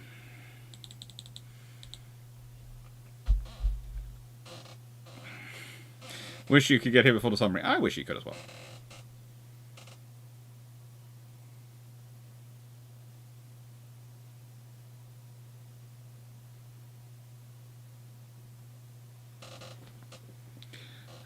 Mark on Speedway. Again, check out Taiko Kiveski's Nosaku-san Kisuka. Kisuka. It's 1965. Solid film about the Kishka evacuation from their perspective. Have you considered worship of the Omnisha? No. Now, what have we got coming up? We have got Brewships 104, and that's hopelessly out of date. I know we've got more videos than that coming up. Let me just check. I do love it. I love it. I love it. I love it. Onto my channel. No, I don't want to hear myself live. I want to hear what lives are coming up. Upcoming live streams. We've got the Revolutionary Battles, the Battle of the Rice Boats from 1776, and the Battle of San Nicholas in 1811, which I think you're going to enjoy. There are a couple of battles I'm putting together, and I'm going to talk about some other revolutionary naval battles, because it's always interesting to talk about them. That's coming on the 2nd of March. Then we have Patron 74 on the 9th of March, and Patron 75 on the 16th of March. And then we won't have the Battle of Yemen on the 19th of March. There will be a long patrol, not a live, that evening. And I don't think I'll be doing my normal Sunday Twitch stream either that week, because it's Mothering Sunday on the 19th of March. Please note when I say this. So no one be surprised if on the 19th of March no one is doing anything on the 19th of March. Because if you do, that means one of two things. Basically, there's just no good reason to do a 19th of March, unless you are unfortunately completely bereft. You are going to be busy. That day, I am taking my mother out to lunch. I am making sure she has a lovely day.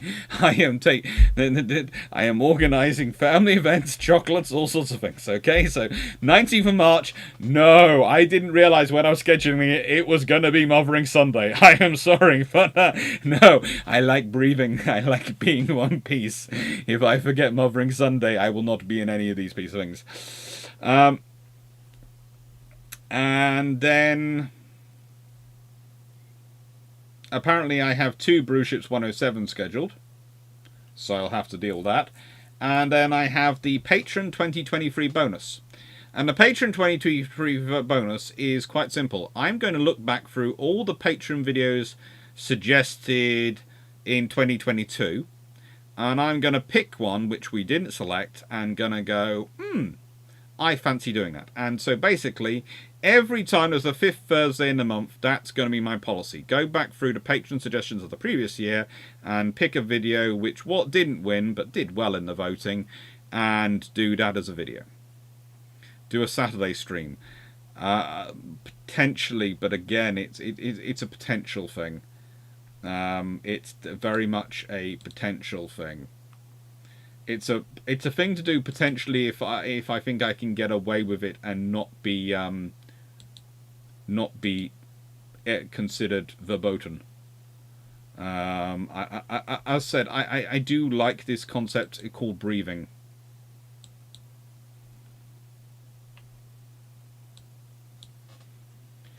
It might shock some people to know I like this concept called breathing, but I do.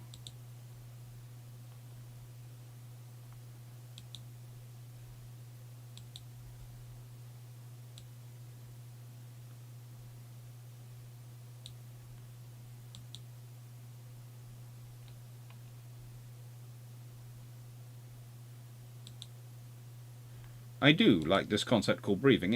It's an old-fashioned concept, I know, but I do like it.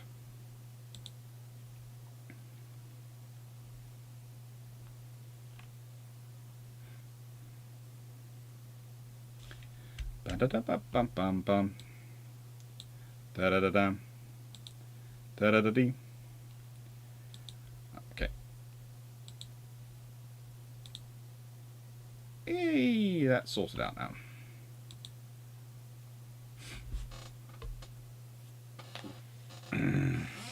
John Sykes, Mother's Day in the USA is in May. Better weather. That's probably sensible. It's the Sunday after Easter in the UK. Is a what Sunday? Some Sunday to do with something to do with Easter.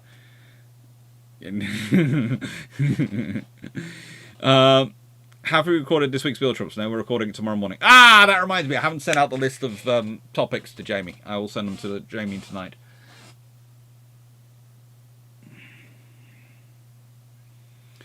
My family has come with new war games and 135 models. It's going to be a big and very fun. Now we'll start building stupid men's artillery. Sounds sensible.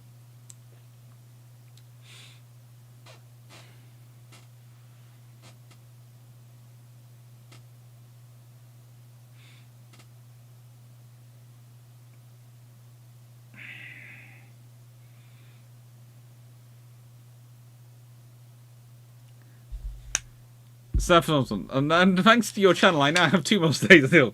As Mum likes yours is earlier, and I should do both. Yes, I agree.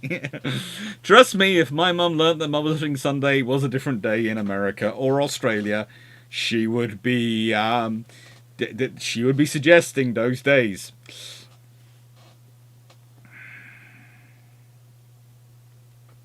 Verdun, I'm in the US on that day. Fortunately, my mum booked a holiday in Netherlands that day, or I'd be in trouble. I'm still going to my mum's this week before.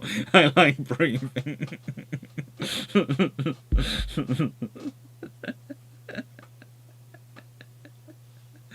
Oh.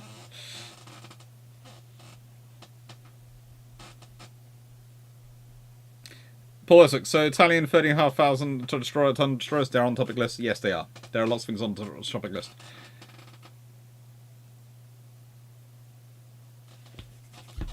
So me and my siblings just praise my mother on Mother's Day and buy her a wine and chocolate and spa day. That sounds very good. Hello, Melanie! Well, YouTube just displayed me the rules. They're free. There are 3 of them. Let me just check.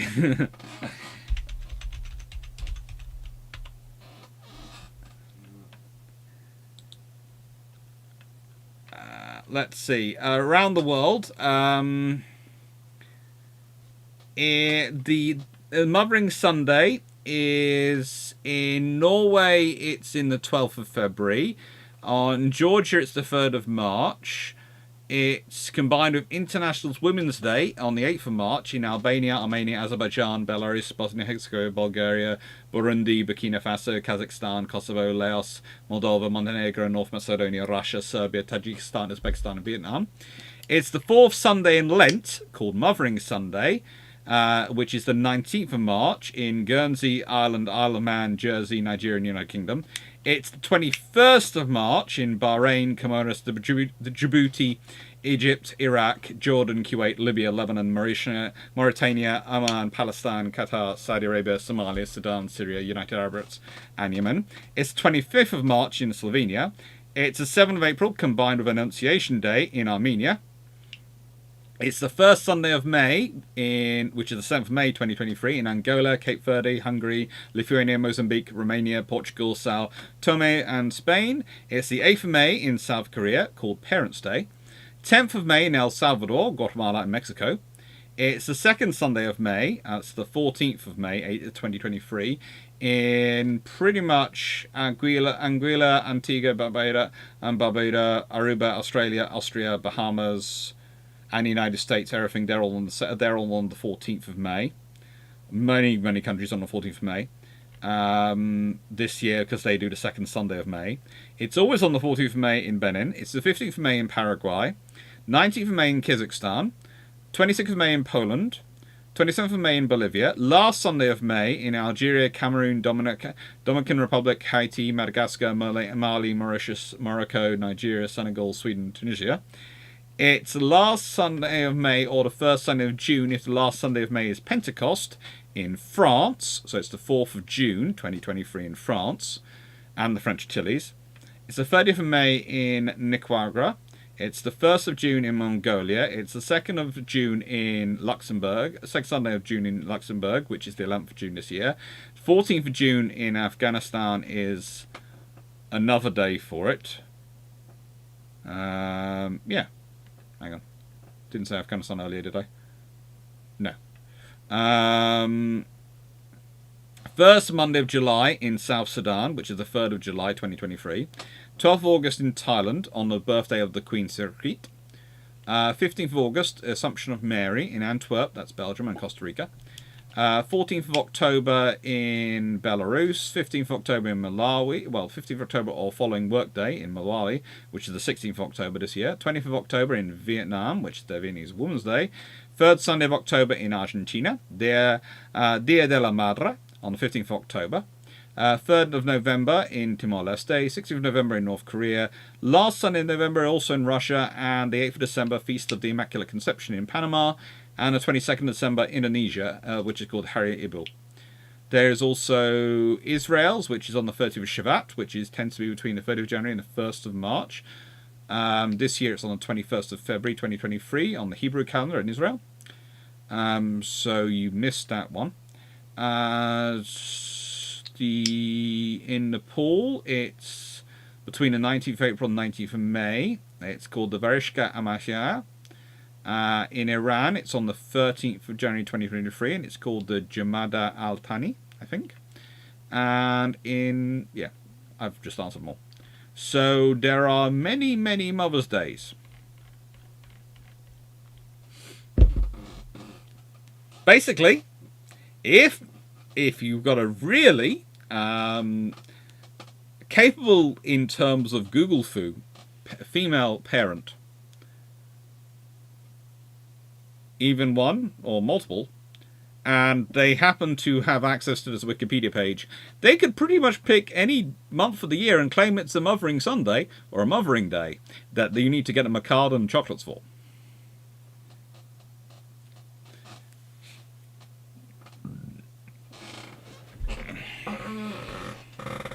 Mark, you need an official holiday to do right by your mother? No, you don't need an official holiday. You always do right by your mother. But the official holiday adds extra pressure. It's kind of like Valentine's Day. Always be romantic to your partner, but on Valentine's Day, or around the Valentine's Day period, you better be extra romantic because there's going to be a comparison going on.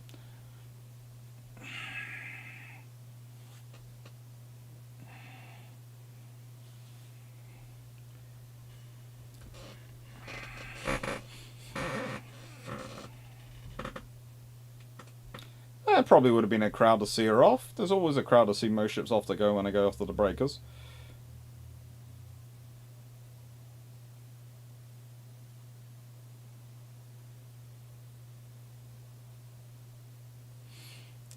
So, have fun everyone. I hope you've enjoyed. I hope you enjoyed Marine Diesels this week. And as said, tomorrow is going to be this topic's long patrol, because I'm going to do the recording of the comment response for the Queen Elizabeths tomorrow afternoon, before I do my Twitch video stream tomorrow. So, and next week, of course, after this is going to be the Steam rates, which is the wooden wall gets a hiss and a huff. I hope you enjoyed us. I'm going to say thank you very much to everyone. I will be appearing in a few minutes on the it's the Killick chat this evening. Yes, it's Killick week this week. So if anyone wants to come chat me, and if they're a Killick in the Discord, please do come and chat. And if you're interested in becoming a Killick in Discord, well, basically it's done by watching how, the quality of what you do in terms of the general chat and the various discussions you do, and how polite, respectful, how good information you bring to things. And then, as said, the flotilla leaders then recommend you, or just if none of them believe and agree with it, then they promote you without even bothering to consult me, because frankly I don't expect to be consulted if they all agree. And there's a few from here who I think are in the Killick chat and who enjoy being Killicks, and I hope they do, because it's how do I put it? We use it as a kind of a reward. So to add extra levels of discussion going on. Thank you very much, everyone. Thank you, Carmen Gasberg. Thank you, Stafford. I'm going to decide before I put the questions together on Sunday what I do with them. Whether there are some which are too Danu based, I might join them together. Might not.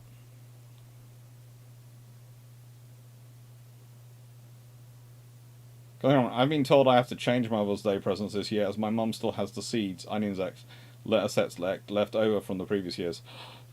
Colin, good luck. It's always terrible. You find something which is good as a Mother's Day present, and then they announce, we need you to change. Oh, we've been so happy with this for the last 3 years. It's made my life so much easier. The